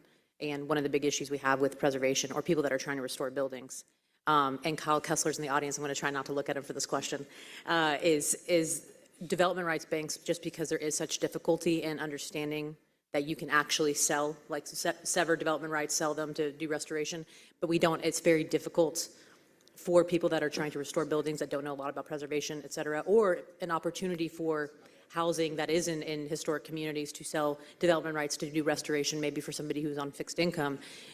Has there been conversation about setting up a bank so that we know what development rights are actually for sale in the city? No, not yet. But I mean, I'll be open. The reality is, if there's an opportunity and it works for the city, I mean, and it behooves our residents, something I'd love to explore, which is what we did with the Green Bank, and that's why we're going after it, because we recognize that the C-PACE program that we currently have, which can be for commercial C-PACE, commercial PACE, and multifamily, it's really hard to make that work with LIHTC. And so that's why we're like, okay, we need a new, and that's how we found the Green Bank option. Did I miss it? Yeah, no, that was good. So the answer was no, but I have had conversations with, and it's only been maybe 3 entities, a church institution downtown. Churches are often good examples of the possibility of TDR and transfer development rights because they have so much development potential and don't want to necessarily use that potential, but need resource to do the things that they need to do to their building. So it's been conversation right now. Thank you. It's one of the things that made me think of it, because as we've talked about with the interfaith, with the incredible interfaith initiative that the mayor's office has started to get churches to help like them develop their property while still maintaining ownership. An opportunity could have been, because we obviously, there's finite funding within the TAD and other things, but maybe development rights would be an opportunity for us to tap into that so that we don't stagnate with growth. Like, we don't stagnate that, but we actually have a source of revenue we can tap into. So happy to talk to you about that. There's also an expert right there. And the last question I had was, looking at the project list, it's great. One of my concerns is because some of the projects are at my district and they've been talked about for a super long time, but we haven't seen much progress on some of them. So I was wondering if there is follow through to ensure accountability that those dollars are actually being spent towards the projects that have been applied for. Does that make sense? Yeah. So are you Talking about the list of projects that have already been awarded funds. Correct. That you haven't seen anything happen. Well, I can assure you, so I don't have the list in front of me, but several of those will have been, the statuses, we've approved them, but we haven't executed contracts with them. Okay. Which means they don't have access to any of the resources, so no TAD dollars have been spent on those projects. 'Cause Got it. you can't spend the TAD dollars till we execute a contract. And that's where the lion's share of the projects are right now, because it's been so difficult for projects to secure all of their financing, and we need evidence that all the financing's secured before we can execute contracts. But we do have others that are just, they're kind of ready to go, and they've stalled at just different points, slower trying to secure resources or things. But I hear you, because we have approved a lot of projects, but you don't see a lot of them coming out of the ground. So what might be helpful is, and I'm happy to do it, in particular in your district, Eastside TAD, we can talk about each individual project and where they're at, and I can tell you if they've drawn So down like funds. a 2-hour lunch then, Jennifer, yeah? So no, I could probably do it in about 20 minutes. She doesn't want to spend long periods of time with me. Or 2-hour lunch, but absolutely, because I think, and I can do that update next quarterly meeting, Okay. not the whole thing, because it won't take 2 hours, but it's a really good question. Yeah. And, being transparent and giving the awareness of where those projects are benefits me, and it benefits you in terms of just people know where it's at. So I'm happy to dive as deep in as you want. Yes, that would be great. Some corridors are a bit more complex than others with the number of personalities there, so ensuring that the more in the know that I am, to ensure that those dollars are going to the projects that have been promised, helps me helps me to communicate to stakeholders in the area that are confused about why people are awarded money and they are not. It helps keep things a bit calmer in order to, over communication is always better than less. So anything that can help me do that, I would be greatly appreciative of. Thank you. Thank you. Any other questions from colleagues? All right, seeing none. Thank you so much, Dr. Clemente and team. Good to see you all. All right, colleagues, as mentioned before at the top of the meeting, there's an item that I would like to move earlier, item number 10, which is ordinance 23-0-1260. And I know Mr. Evans is going to sound a caption, but we also have a substitute for that item that I would like to bring forward. So do we need to read the original caption first and then read the substitute caption? I know there's some substantial difference between the two. Okay, that works. And before we do that, I just want to announce we've been joined by Councilmember Byron Amos. So I'd like to bring forth the substitute, if there's a second on that. Second by Westmoreland. Please open the vote to bring forth the substitute. And just a reminder, colleagues, this was emailed to you all, so you should have it in your inbox.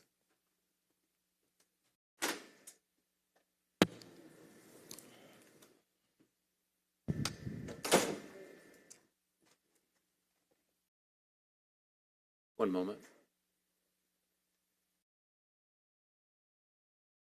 And the vote is closed. All right, the motion to bring forward the substitute is approved, 5 yeas, 0 nays. Please sound the caption. This is 23-0-1260, an ordinance by council members Marcy Collier Overstreet and Andrea L. Boone, as substituted by the Community Development and Human Services Committee, an ordinance authorizing the development of the City of Atlanta Fresh Food Equitable Access Incentives Program and directing the Chief Financial Officer to work with the city staff and with the Atlanta Development Authority, DBA Invest Atlanta, to develop and implement targeted grants and other incentives to promote the development of fresh food access sites in low-income, low-access neighborhoods in Atlanta and other targeted areas of the city, and to specifically allocate $1,500,000.00 from the lawfully available funding sources of the City of Atlanta and/or Invest Atlanta in order to create and fund Economic Opportunity Fund food access grants pursuant to the Intergovernmental Agreement for Economic Development Services between the City of Atlanta, Invest Atlanta, and to require the recipient of a written report to the City Council after the receipt of a written report to City Council after the expenditures of such funds to create a fresh food business and occupational tax waiver program for eligible businesses, providing fresh food access sites with Invest Atlanta, a targeted ad valorem property tax incentive program as an incentive for eligible businesses to provide fresh food access sites in LILA neighborhoods and other targeted areas, to waive conflicting ordinances, and for other related purposes. Right. We have with us Odie Donald, Chief of Staff from the Mayor's Office. If you want to speak to this, and then Councilman Waits will give you an opportunity to speak. Alrighty. Good afternoon. How are you doing today? All right. Well, listen, this proposed, I guess, programming is in support of the mayor's desire to really ensure that fresh, and the council's ensure that fresh and affordable food is available to all Atlantans within a half-mile radius. I think you know, as council members, back in 2015, only about 50% of Atlantans had that access. Now we're up to about 75% or a little over 75%. But we have not made the progress that we think we need to, specifically in 3 districts, 10, 11, and 12. And so those council members made the proposal and introduced this legislation that we think would be very beneficial to the city of Atlanta. One thing is, you know, when you look at the health impacts of not having access to fresh and healthy food, we believe that those impacts, as well as some of the economic development impacts, negative impacts, can be mitigated by ensuring that not only Atlantans have access to fresh and healthy food, but also inputting grocers are really able to change communities. I think we've seen that both in District 3 and in District 9, both with the Walmart and the Publix, as great examples of economic development drivers in which 80% of their employees are actually folks from the community. And so it has a two-part benefit for Atlantans. This particular incentive package would do a few things. One, it creates a food access fund at about $1.5 million to allow us to incentivize grocers to relocate. In addition to that, provides a real property and occupational tax incentive with a cap of up to about $1 million for grocers who are interested in relocating and taking advantage of that. It also defines low access for food security in line with the USDA definition, which is something that you'll find in a substitute that was not there originally, as well as a map. And so I think we understand the purpose, but we entertain any questions that you might have, and also have Invest Atlanta who can assist us in answering any questions. Thank you. First speaker is Councilmember Keisha Shawn Waits. I don't have any questions for the speaker. I Okay. just want to speak to the bill at the appropriate time. I mean, you're more than welcome. The floor is yours if you have any comments. Sure. We would like to make a motion to hold this until we're able to speak with the administration. We have some very specific concerns and ask. Okay, so there's a motion to hold. Second. Second by Lewis. I guess my question then for the administration, is there anything time sensitive? I know sometimes we'll get legislation that, you know, there's moving pieces and parts, but before you. Yeah, I mean, I think we're moving forward and trying to ensure that we locate grocers appropriately. I think we're moving forward with that, having conversations that are meaningful, and also budget and allocation considerations. So yeah, we want to move this forward.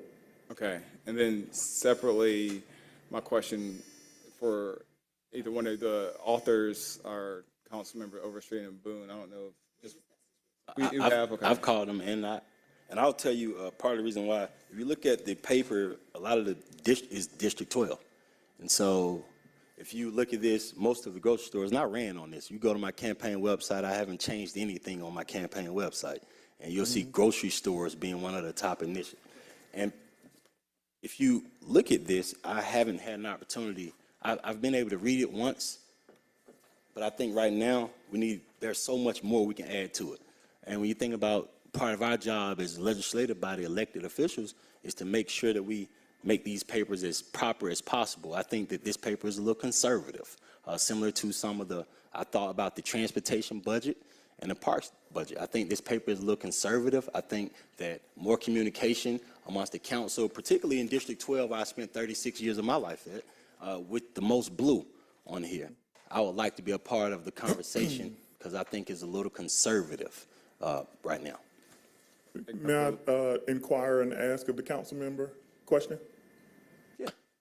When you say conservative, could you give me some insights on that? Because I'm The pretty sure. 1.5 million is a little conservative, thinking about how extreme this is, our area. And so also, in looking at the map, I appreciate you for putting in my entire district, District 12. I'm happy the entire District 12 is here.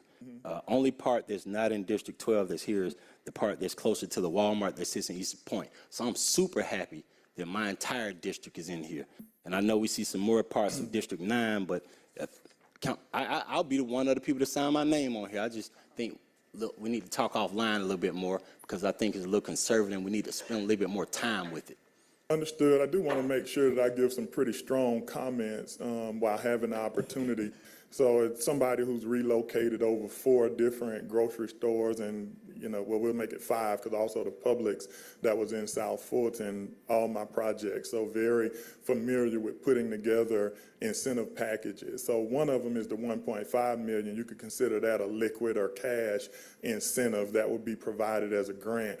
In addition to that, you've also included 3 different angles to be able to incentivize, which have incentives that go over an additional $1 million per grocer. And so when you look at that and you talk about conservative, it's probably one of the more aggressive incentive packages that the state of Georgia has put together statewide. I would only know that because I served in the Department of Economic Development for a 2-year period where we did incentives on a regular basis. In addition to that, I think it's probably also important to note that the city of Atlanta hasn't actually really incentivized. This is our first time actually introducing a grocery store specific incentive package and to introduce one of the more aggressive that our state has ever had. Always willing to kind of expand and do things, but I want to make sure you're looking at it holistically. And the fact that you have the entire map of District 12 in there shows that we agree with your focus. I just want to make sure that we center that and give a full understanding of the way incentive packages are put together, as well as how we incorporate those areas of need. And making sure people are 10 minutes to making sure people can walk to a grocery store is a huge thing to me. Huge deal. And I want to make sure we do it right. 36 years in that district, knowing what grocery stores used to exist in that district. So I would like to put some of that institutional knowledge and make sure we do this right, the right way. And so I would love to be a part of the moving forward of this. I just think today we need to hold it one more week. Listen, we go with the will of the body. I don't think that's our perspective on this. I think we've taken some time to put it together and believe that it's very strong, but, And making sure I look at the map and knowing that most of it is in District 12 as a council member from District 12 and the at-large member made the motion, I'm making sure that we talk about our area and the other 2 folks who are crystal clear. So I made sure I called them before I said that as well. And so I think that Thank you, Councilman Lewis. Councilman Waits. I just want to echo the sentiments of my colleague. It's a matter of professional courtesy, and we have some specific asks that we would prefer to discuss with the administration offline. All right. Thank you. Councilman Amos. Yes, I look like I came in at the right time. Looking at this map, and hopefully the administration knows something I don't know, because I would go out on a limb to say everything that's in this paper, and which I find good, was probably learned in District 3 dealing with the 2 grocery stores that we have lost in one space. So I am happy that this paper is in front of us. Wish I had the opportunity to put my name on it, but I won't go through that process. But just reading through the paper, I wish that some of this stuff was in place when we lost Publix, when our Walmart closed down, which I truly believe we're going to get back. And I see it's not, District 3 is not included in the map, so hopefully we can speak offline and you tell me something good. Well, I can do that on here. what I'm reading, as you say, this is the first time the city has really gone out. We have tried through Atlanta Development Authority, which preceded Invest Atlanta. We have tried to put money, public money into it, and it just didn't work until we got real skin in the game. And I wish something like this was around. So I just want to say thank you, and hopefully you got some good news for me. Yeah, do you mind if I? Go ahead. Yeah, so a couple of things. One, I think you can also move the paper forward with no recommendation, because you also have FEC coming forward, so you could be able to incorporate those conversations that the two council members, both the at-large and the district council member mentioned, which would allow us to be able to work through any issues that they have, also be able to add their names to the paper, anything that they'd like to do.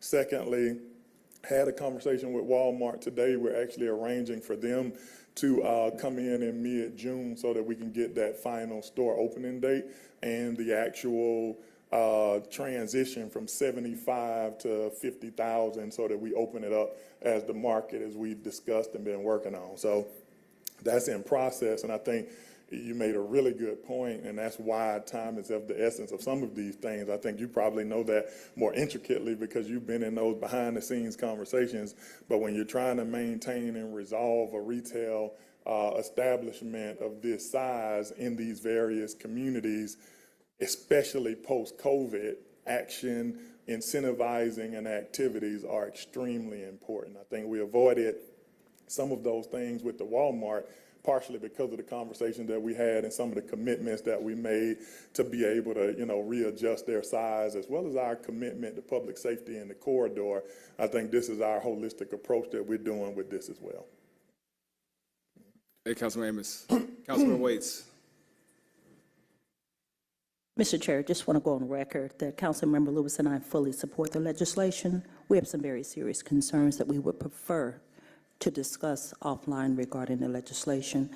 To Councilmember Amos's point, District 3 has some specific challenges that we want to avoid moving forward. So for that reason, we're asking respectfully to hold the legislation so that we're able to work out some of those details. Thank you. Thank you. Councilman Westmoreland. Thank you, Mr. Chair.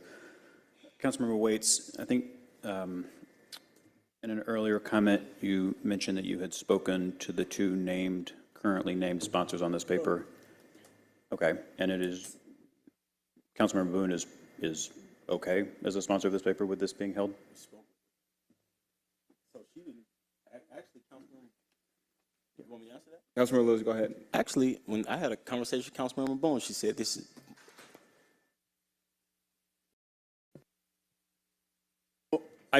I'm. you know I'd be having a conversation, sure. No, there are two names on the paper, and I'm trying to, well, actually, frankly, let me ask my, touche. Mr. Donald. Yep. This paper mentions council districts 10, 11, and 12. Can you provide any insight as to why two of those council members are listed and one is not?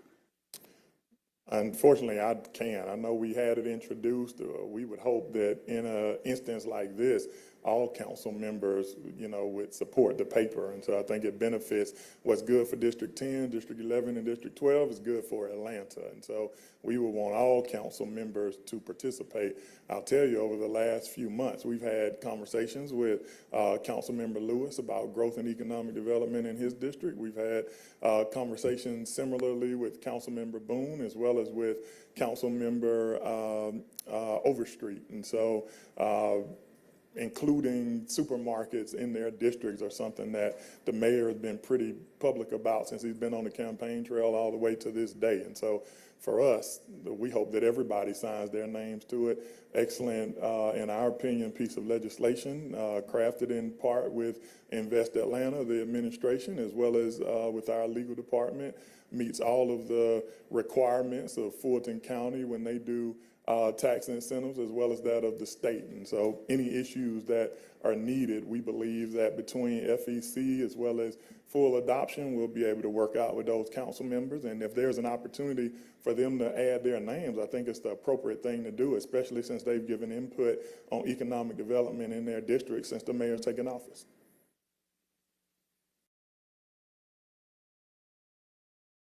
Thank you. Councilman Lewis. I would like to work with you on this paper. full out. When you think about, the city of Atlanta has not done this kind of deal before, but we did something similar. I'll never forget when we, $10 an acre to the Atlanta Police Foundation for the public safety training facility. So we've done something where we've done work with folks on tax incentives. You think about the Walmart that's over in the West End. You think about ways in which we've done deals with folks and worked with folks before. So I would love to be fully a part of this conversation. And if you look at the map, District 12 is winning this. District 12 will win this full out. But there are some things that District 12 residents would like to be a part of in this. When you think about Miss Shirley Nichols, when you think about we're so much into grocery stores and the growth of grocery stores that last week I had a visit with Senator Warnock, Senator Ossoff, and Congresswoman Nikema Williams with an organization from District 12, Caring for Others. We flew to D.C. and we're working on bringing a free grocery store to District 12. We would like to incorporate that as a part of the plan, but I know that in this plan is mainly for large grocers. So part of District 12, when the over 50 employees, the over 50 employee portion.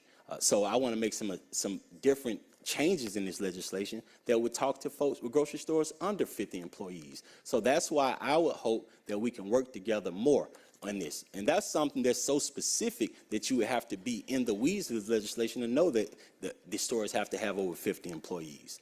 So that's something that I want to be able to work with the administration who may be looking at this from a top level, but I'm trying to talk about 36 years of institutional knowledge and also traveling across.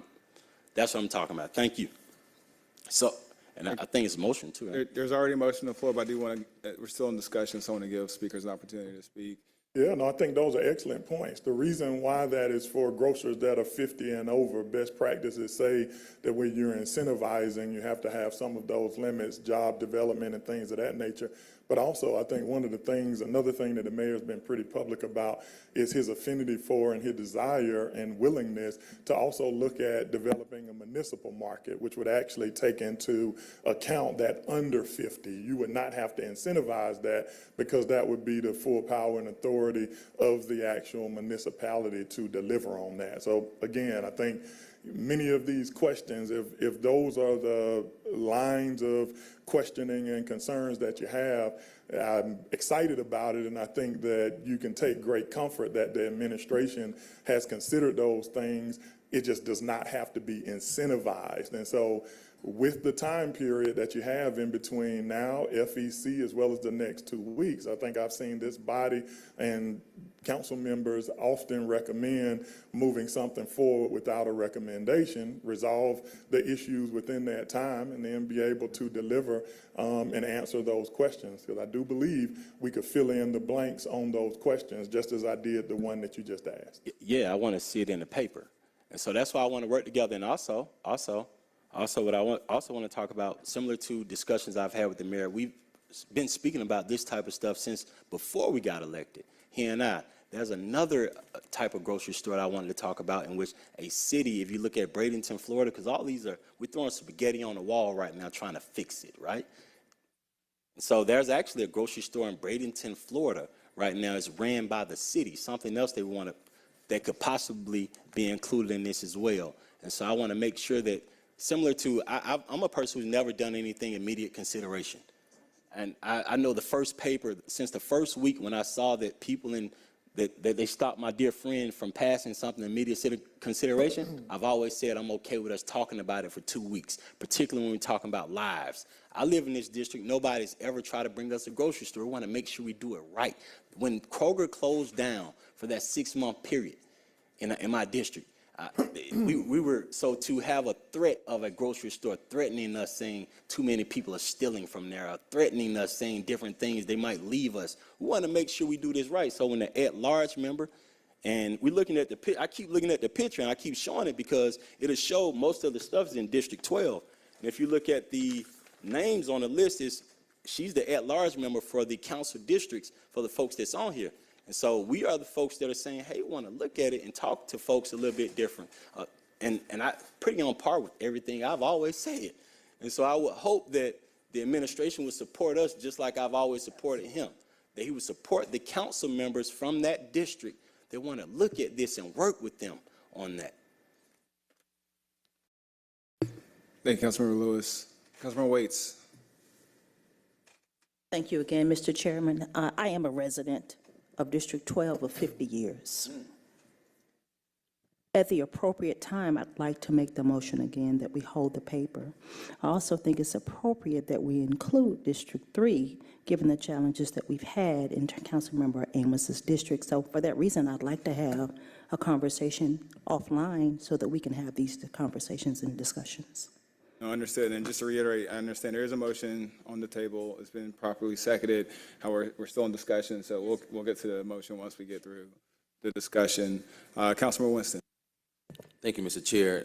I know Mr. Donald spoke to some potential time constraints given where we are in budget season. So I just wanted to remind the body that given we have a 5th week in this month, we do have an extra week to be able to, you know, if there are floor amendments or if someone wants to bring it off the consent agenda, if it does pass unanimously, that they do have that opportunity to make changes between now and a final vote at council. So I just wanted to remind the body if that was, and ask Mr. Donald if he could please clarify any of the time constraints that he mentioned, being that we are in budget season. Thank you. Yeah, so, I mean, I think, again, listen, District 3 and District 12 and the at-large council member, excellent points. Want to be engaged, want to be involved further than the conversations that have already happened. I think Councilmember Lewis mentioned Bradenton, Florida. That is exactly that a city can run, a municipal market. We're talking about the same thing using different language. So again, you wouldn't incentivize those though, because again, the city could deliver on that. So I would not personally advise that you put that in the paper because you could deliver that through different tools and mechanisms. Just want to clarify that. But I believe that, again, with the 5th week, and I probably was not as clear, talk fast so we could get through the presentation, but I think with that additional time, it gives us an opportunity to actually allocate these resources and make available this incentive while we're in active pursuit of bringing grocers into tow. I think we just hate to lose opportunities to continue some of those conversations. But if the council does not want to necessarily move forward with that and use the next 2 to 3 weeks to clean up any issues that we could not resolve, we would defer to the will of the council. If that is an opportunity for us to have 2 to 3 weeks of conversation as it moves forward without giving it any recommendation, of course, we would prefer that. I'll tell you, I'm so agreeable because that's the Atlanta way. I withdraw my motion.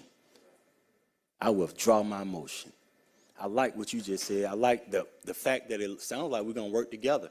And anytime we're doing that, I talked about this yesterday.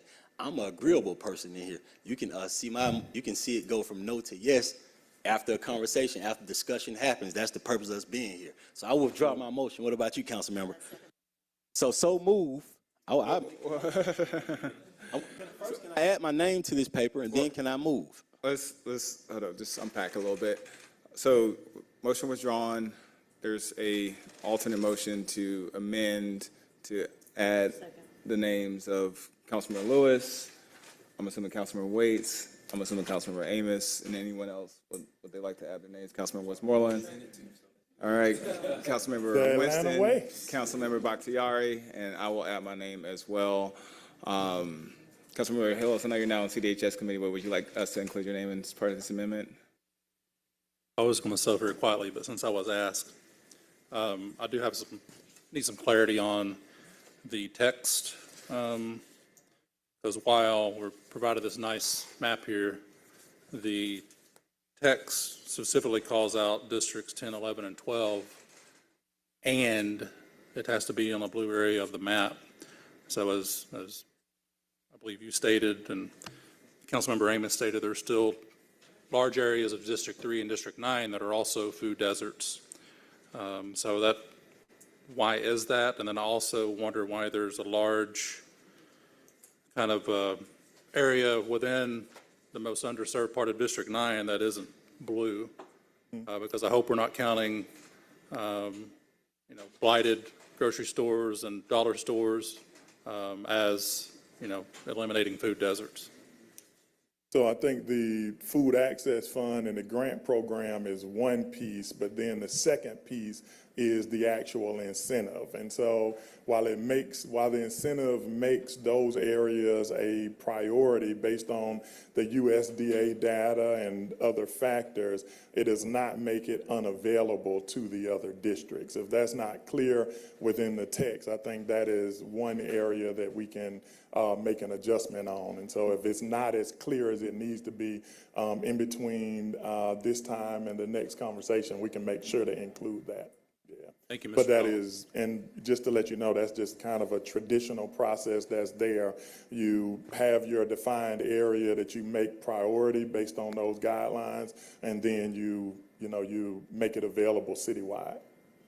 Definitely, because definitely the Donnelly Hollowell corridor is underserved, and one of my priorities, as it is the mayor's, working on the Bowen Homes redevelopment and invigoration, so I want a lot of attention on that corridor, and it needs all the assistance that it can get. But thank you, Mr. Donald. And just to clarify the motion to amend, Councilmember Hillis, would you like to, not to put you on the spot, but since that's kind of how we got on this thread. All right. So the motion was made by Lewis, seconded by Waits, to amend, to add Lewis, Waits, Westmoreland, Dozier, Bakhtiari, Winston, Amos, and Hillis as co-sponsors.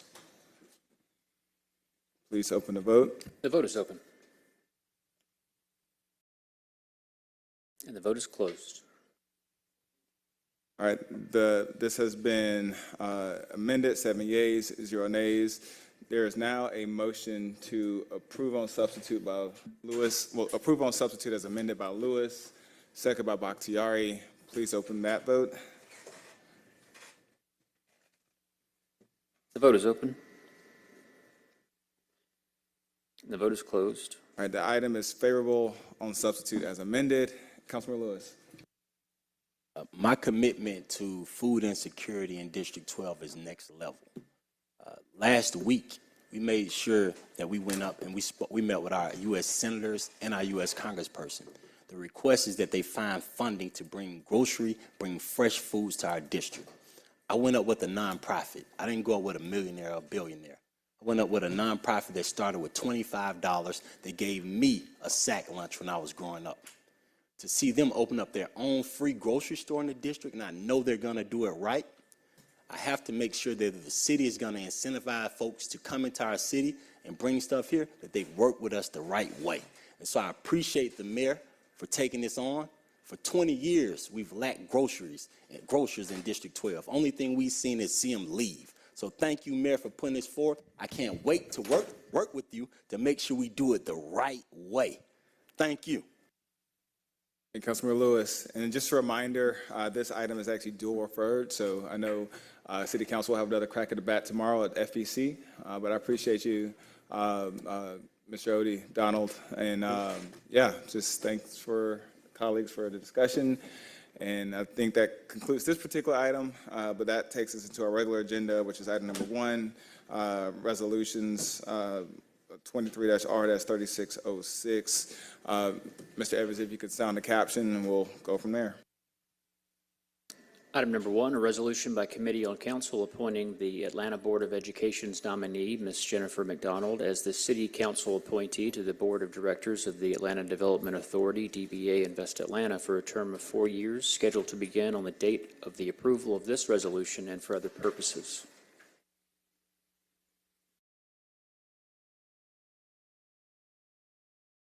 All right, colleagues, the individual was not able to attend today, so I'll move to hold, and we'll take it up at the next meeting. Second by Winston, please open the vote.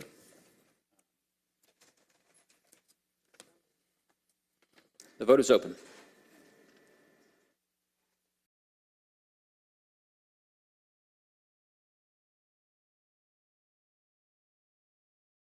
And the vote is closed. Okay, the item is held, 5 yeas, 0 nays. Colleagues, if you will indulge me, I would like to make one more modification to the agenda. Item number 20, we also have another time-sensitive deliberation on this particular item, considering the speakers that are here to speak to it. This is Resolution 23-R-3658. If no issues, I'd like to bring that forward. Seeing none, Mr. Evans, if you could sound that caption, and we'll go ahead and take that item. Item number 2023-R3658, a resolution by Councilmember Mary Norwood requesting that the Commissioner of the Department of Parks and Recreation and the Commissioner of the Department of Procurement examine the feasibility of dedicating certain property owned by the City of Atlanta at 473 Woodward Way Northwest for public use as a park, which could be named Betty Young Park and for other purposes. Councilmember Norwood. Ron. Good afternoon. I am here, and Catherine Spillman, who is head of the Atlanta Memorial Park Conservancy, is here. This is a small remnant. It is owned by a watershed. It is a City of Atlanta remnant. It has the family that wishes to add wonderful improvements to it, has requested that it be named for their mother. They are older, and one of the descendants is not in great health. So we thought we were ready to go, but because it is watershed and not parks, even though the deed says it can be used for a park, it still has to have an MOU, memorandum of understanding between parks and watershed with the Department of Procurement. So I'm here to ask y'all to please approve this resolution that asks that feasibility examination happen quickly for this family. We thought this would have been done. It is not. So I am publicly asking that Parks and Watershed and Procurement resolve this quickly, because the family is ready to spend money to have this little tiny area enhanced, and FEMA and GEMA have both signed off on it. So there aren't any environmental issues here. It is just a City of Atlanta requirement that we just found out about. Oh, thank you. There's a motion on the floor to approve by Westmoreland, second by Waits. Any discussion? Seeing none, please open the vote. The vote is open.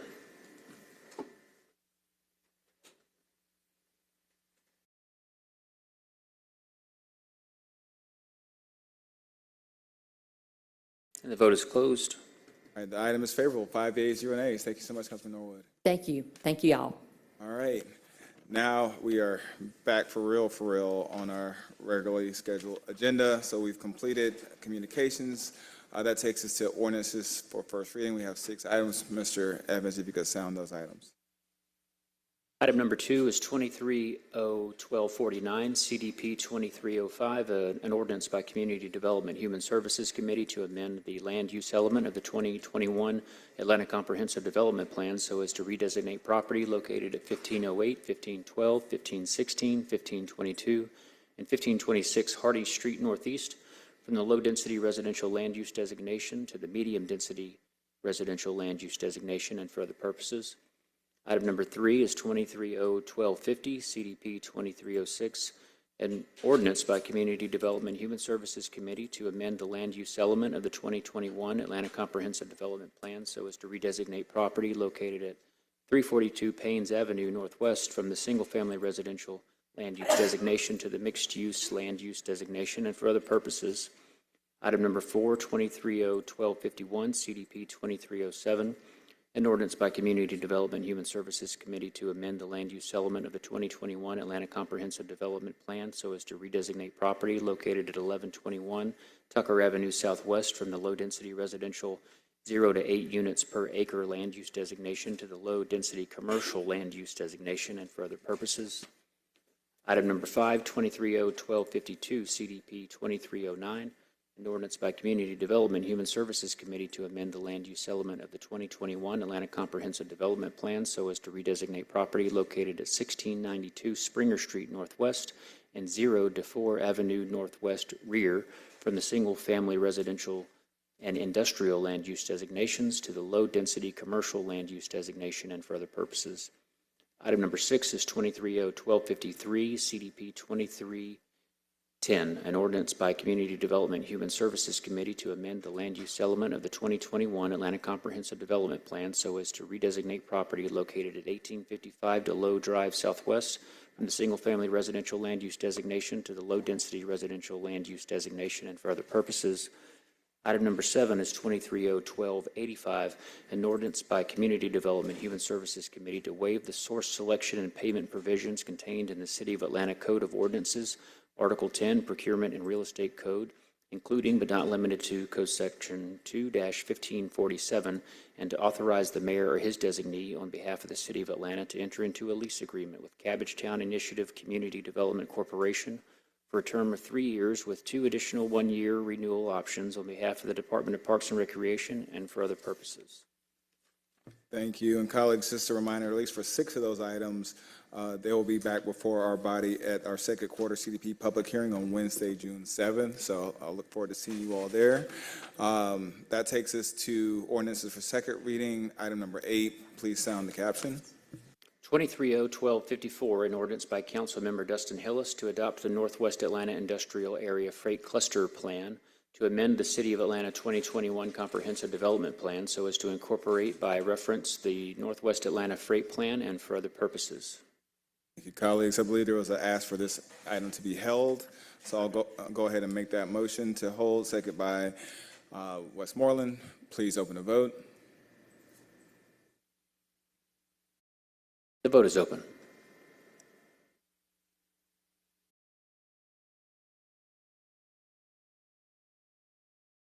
And the vote is closed. Item is held, 5 yeas, 0 nays. That takes us to our next item, number 9.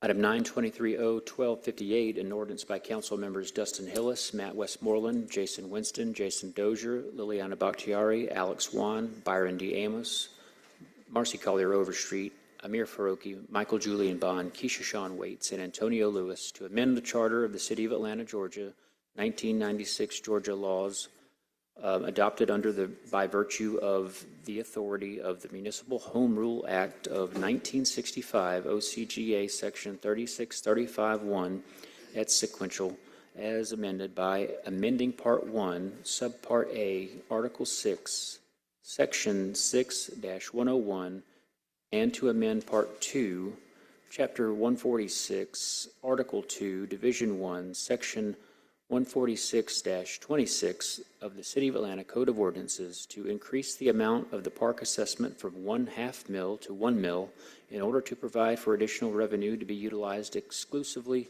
to support city parks and revise the restrictions on how such funds may be utilized to provide for increased flexibility and for other purposes. Thank you. Motion by Westmoreland, second by Bakhtiari. Before we take the action, I did want to give the author an opportunity to say a few words before we move forward with that.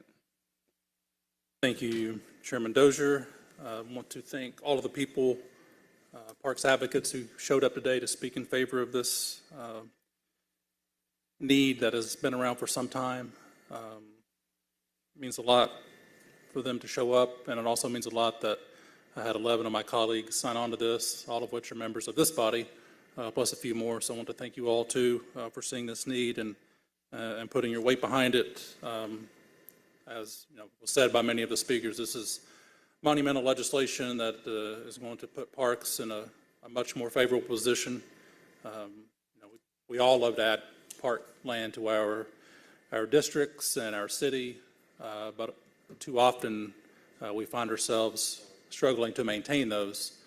We've added, thankfully, hundreds and hundreds of acres of parks in the past just few years, but all too often, whether it's us or the people in our community or our philanthropic partners, they're like, well, that's great, here's $10 million to go help purchase this parks land, but how are you going to maintain it? And the city hasn't really put a strong commitment behind park maintenance in some time. This fund was established, I believe, in the 50s, authorized by the state legislature then, and as far as I can tell, the last time this was even touched is when the new city charter was adopted back in the 70s, when this body came into existence from its Board of Aldermen predecessor. So it is well past time to do something about this. Currently, this fund brings in about $16 million per year, and as you heard, it's very lopsided in where those funds are spent. 90% goes to acquisition, which again is great, and we want to keep that number up, and only 10% goes to maintenance, so $1.6 million a year This will change that to add $11.2 million new dollars to maintenance. It'll also add $1.6 million new dollars to park safety and security to bolster our recent park ranger program, add cameras in parks that don't have them. So looking forward to this as we add more parks land and get closer and closer to that goal of having all of our residents within, well, the national standard is a 10-minute walk to a park, but I caveat that with, I'd like it all to be a 10-minute safe walk to a park, but that's another discussion in another committee. Again, thanks to all who came to speak to it. Thanks to my colleagues for their support. And of course, this will take some time. It's a charter amendment, will be part of the budget process. So this is the first vote on this matter, but look forward to having and retaining all of y'all's support through the process. And also want to thank Amber Robinson and the Law Department for helping draft this and make sure we had all of our T's crossed and I's dotted. Thank you, Councilmember Ellis. So the motion is on the floor. Please open the vote. The vote is open.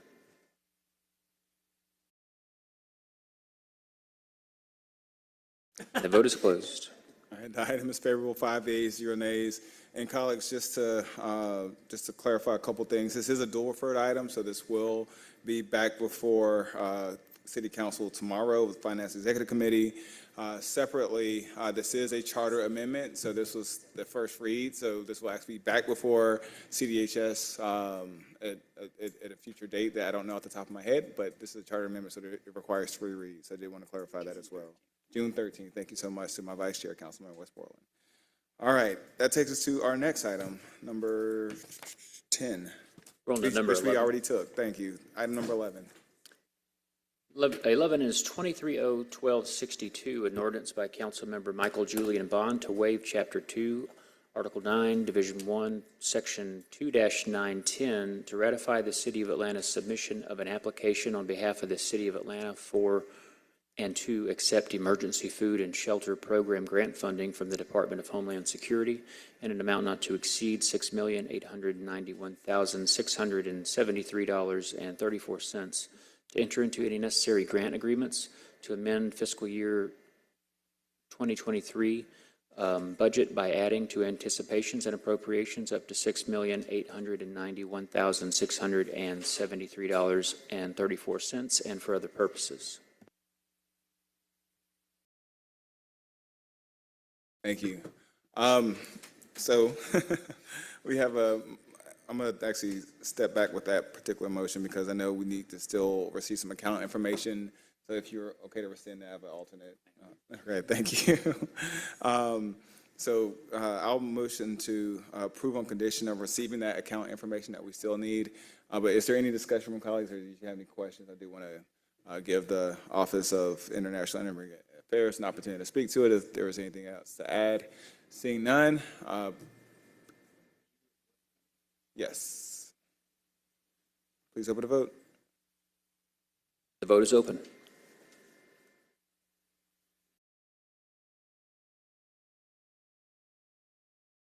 The vote is closed.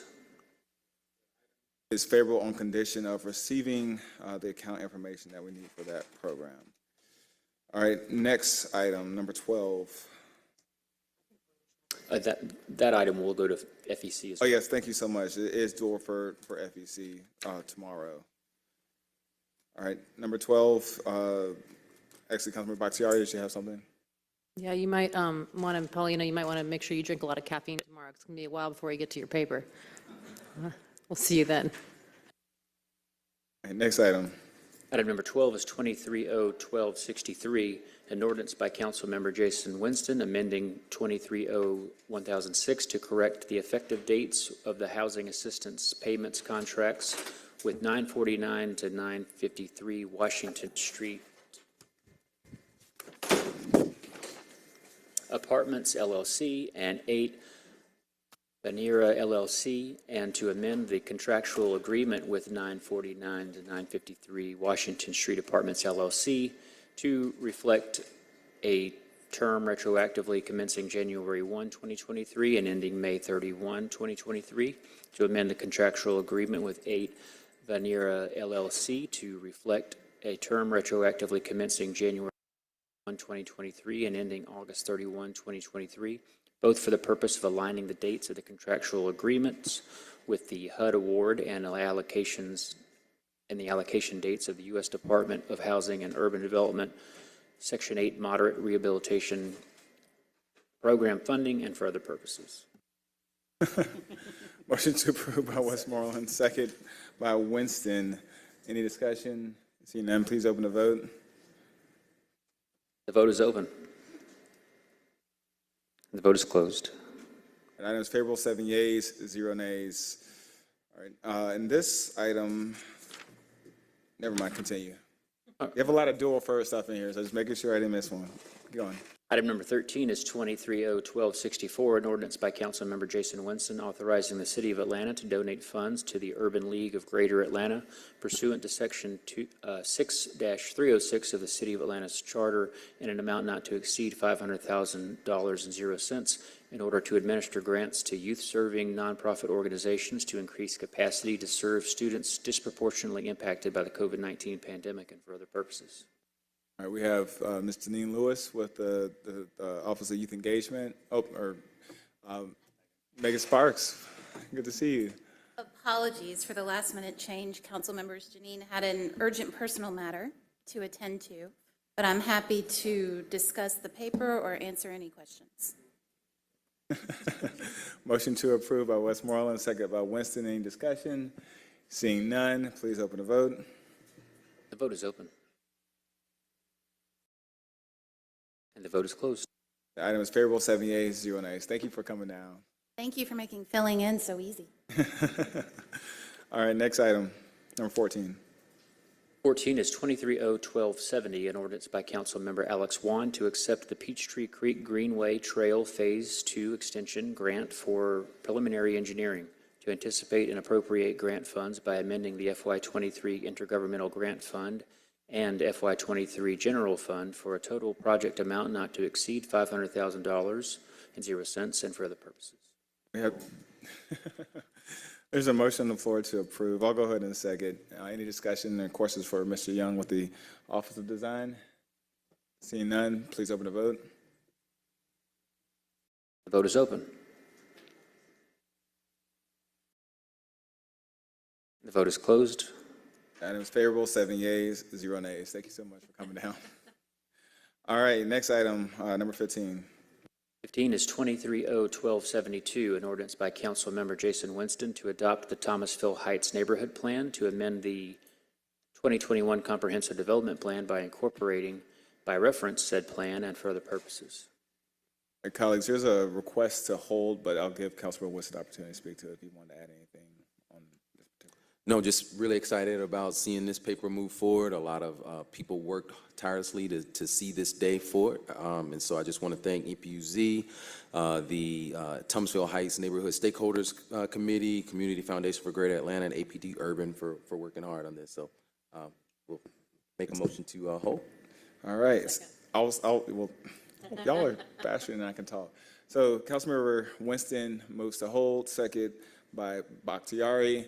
And just to clarify, we're holding this item because it's going to go before the next quarterly CDP hearing, which will be on June 7th. So it's just part of the process, and this is actually moving it forward. So please open the vote. The vote is open. And the vote is closed.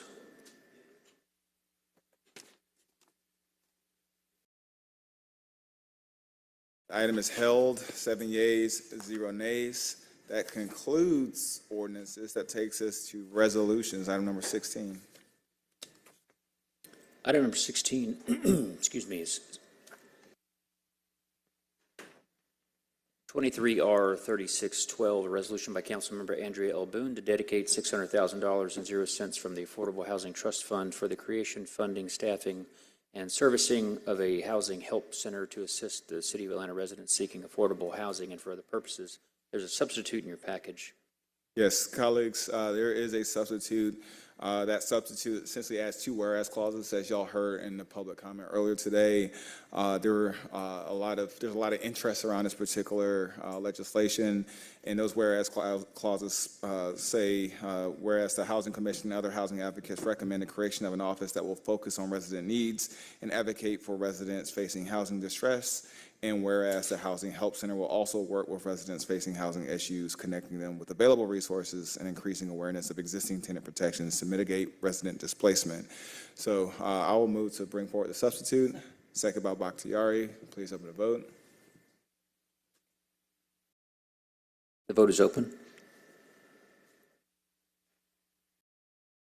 The vote is closed. All right, we brought forth the substitute, 7 yeas, 0 nays, and then we have Chanel Zeisel with the office names changed so much and I can't ever remember. I believe it's the Mayor's Office of Policy, Thank you so much. but I could be wrong. Anything you want to add on? No, just that we're very excited to really bring some attention to this particular role that the city can play. We know that there are many organizations who have worked very hard on issues of housing affordability and displacement in our city to combat displacement. But we recognize that the city has a part we need to play as well. And so I listened very intently to the public comment this morning from my office, and I just want to say to everyone that you are heard. And we are looking forward to working with each and every one of those partners as we work to stand this up. All right, well, I'll move to approve on substitute. There's second by Winston. Any discussion or questions? Mr. Chair, I'd like to amend by adding my name. All right, so I'll rescind my motion to approve on substitute. There's a alternate motion on the floor to amend. I will second that, but I will also ask if any other colleagues would like to add their names to this legislation. Winston, Bakhtiari, Dozier, Waits, Westmoreland, Lewis, all that you see before you would like to add their names to this paper. That means y'all are going to vote for it, right? The vote is open.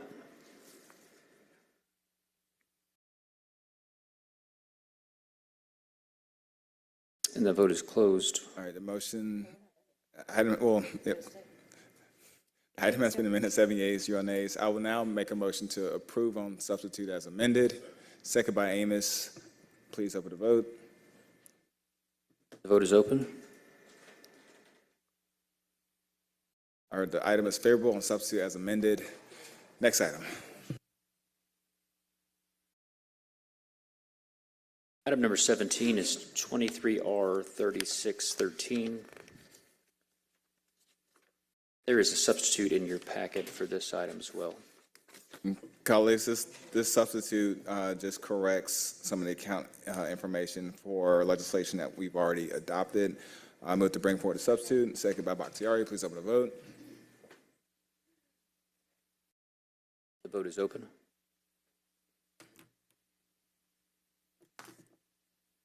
The vote is closed. Motion to bring forward the substitute is adopted or approved, 7 yeas, 0 nays. Please read the caption. It is a resolution by Councilmember Andrea Albunis, substituted by the Community Development and Human Services Committee to amend 22R 3705, adopted by the City Council on June 21st, 2022, and approved per City Council Section 2-403 on June 29th, 2022, to update the funding accounts to reflect the correct account from which the awarded project will be charged from for the Housing Opportunities for Persons with AIDS Capital Project Agreement with Status Home, formerly Jerusalem House, awarded in an amount not to exceed $3,712,475.00 and for other purposes. The motion to approve by Westmoreland. I'll go ahead and second. Any discussion? Approve on substitute. I'll clarify the motion. Please open the vote.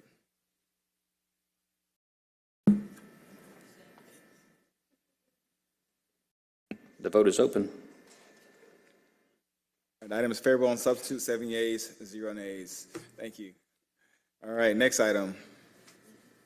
Item number 18, 23R 3621, a resolution by Councilmember Byron D. Amos urging the mayor or his designee to conduct a feasibility study to establish programming focused on equestrian education in Anderson Park and for other purposes.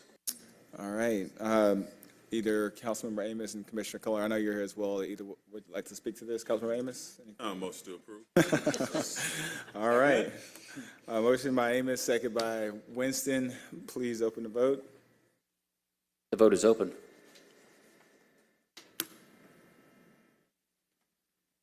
Vote is closed. Item is favorable, 7 yeas, 0 nays. Next item.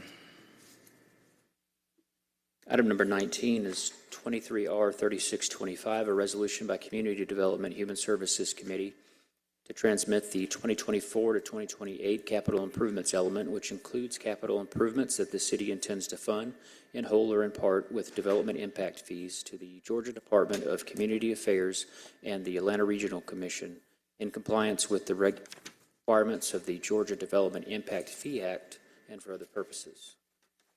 Colleagues, similar to another action that we held to make sure it goes before the quarterly CDP hearing, I will actually move to hold this item for the same purposes. Second by Bakhtiari. Please open the vote. The vote is open. And the vote is closed. The item is held, 7 yeas, 0 nays. And just to, once again, just to restate that quarterly CDP hearing will be on June 7th. Look forward to seeing all my colleagues at that meeting. All right, next item.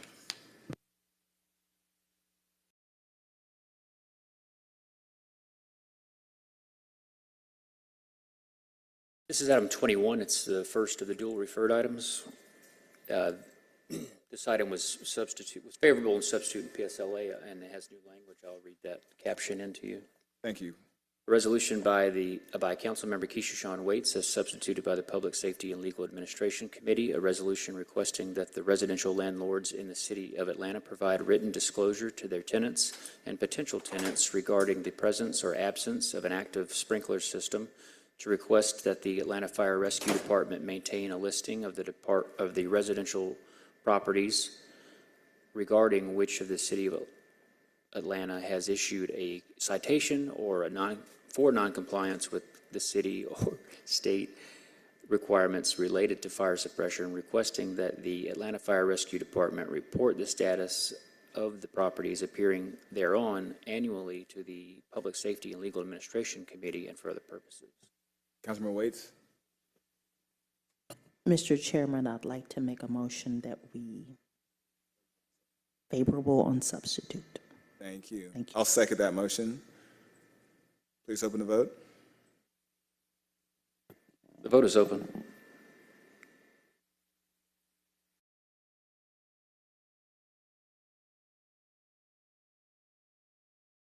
And the vote is closed. The item is favorable on substitute, 6 yeas, 0 nays. I believe that concludes our legislative agenda. No walk-ins. On to general remarks. Any general remarks from colleagues? All right, I have a few. The first one is, colleagues, I know we are coming close to the end of May. We do have an item that was, we are owed a report from the Department of Human Resources about efforts that the city is taking to market affordable housing to city employees. That is due May 31st. However, the department has asked for some additional time. So we're not going to get a report this month, but be on the lookout for that report due to council pretty soon. My other couple of remarks, just a reminder, once again, the next quarterly comprehensive development plan hearing will be June 7th. It will be at the council chambers, I believe at 6 o'clock p.m., 6:30. I look forward to seeing my colleagues there. I'm going to keep saying that because I would love to see some extra members in that room with me. June 7th is a Wednesday. On that note, If we are out of full council by Wednesday on June 7th, we will be there. That's an excellent segue. As was mentioned before, this is a 5th Monday month, which means our next city council meeting will not be next week, but will be the following week, which will be Monday, June 5th. So please plan accordingly. And then just the last general remark that I have is that District 4 will be hosting our next quarterly town hall on June the 8th at 6:30 p.m. We will be at Reverend James Orange Park.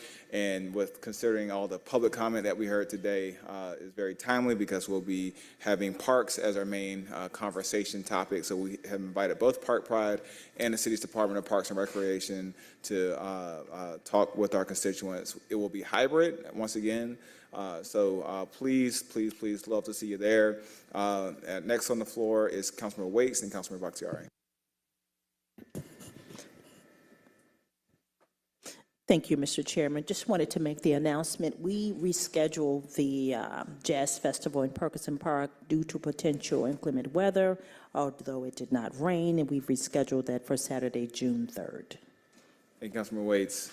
And just a quick clarification, the CDP hearing, which I will see all my colleagues at on June 7th, is actually at 6 o'clock, so just wanted to clarify that time. Yes. Councilmember Bakhtiari. Yes, just a reminder that Park Pride will be doing their, it's beginning of June. I wanted to say, I can't remember the exact date, but I believe it's the beginning. It's going to be the first week, I believe, of June, where they will be doing tutorials on how to apply for their grant processes. Like on their grant processes. District 5, we allocated $1 million to Park Pride specifically for green spaces in District 5.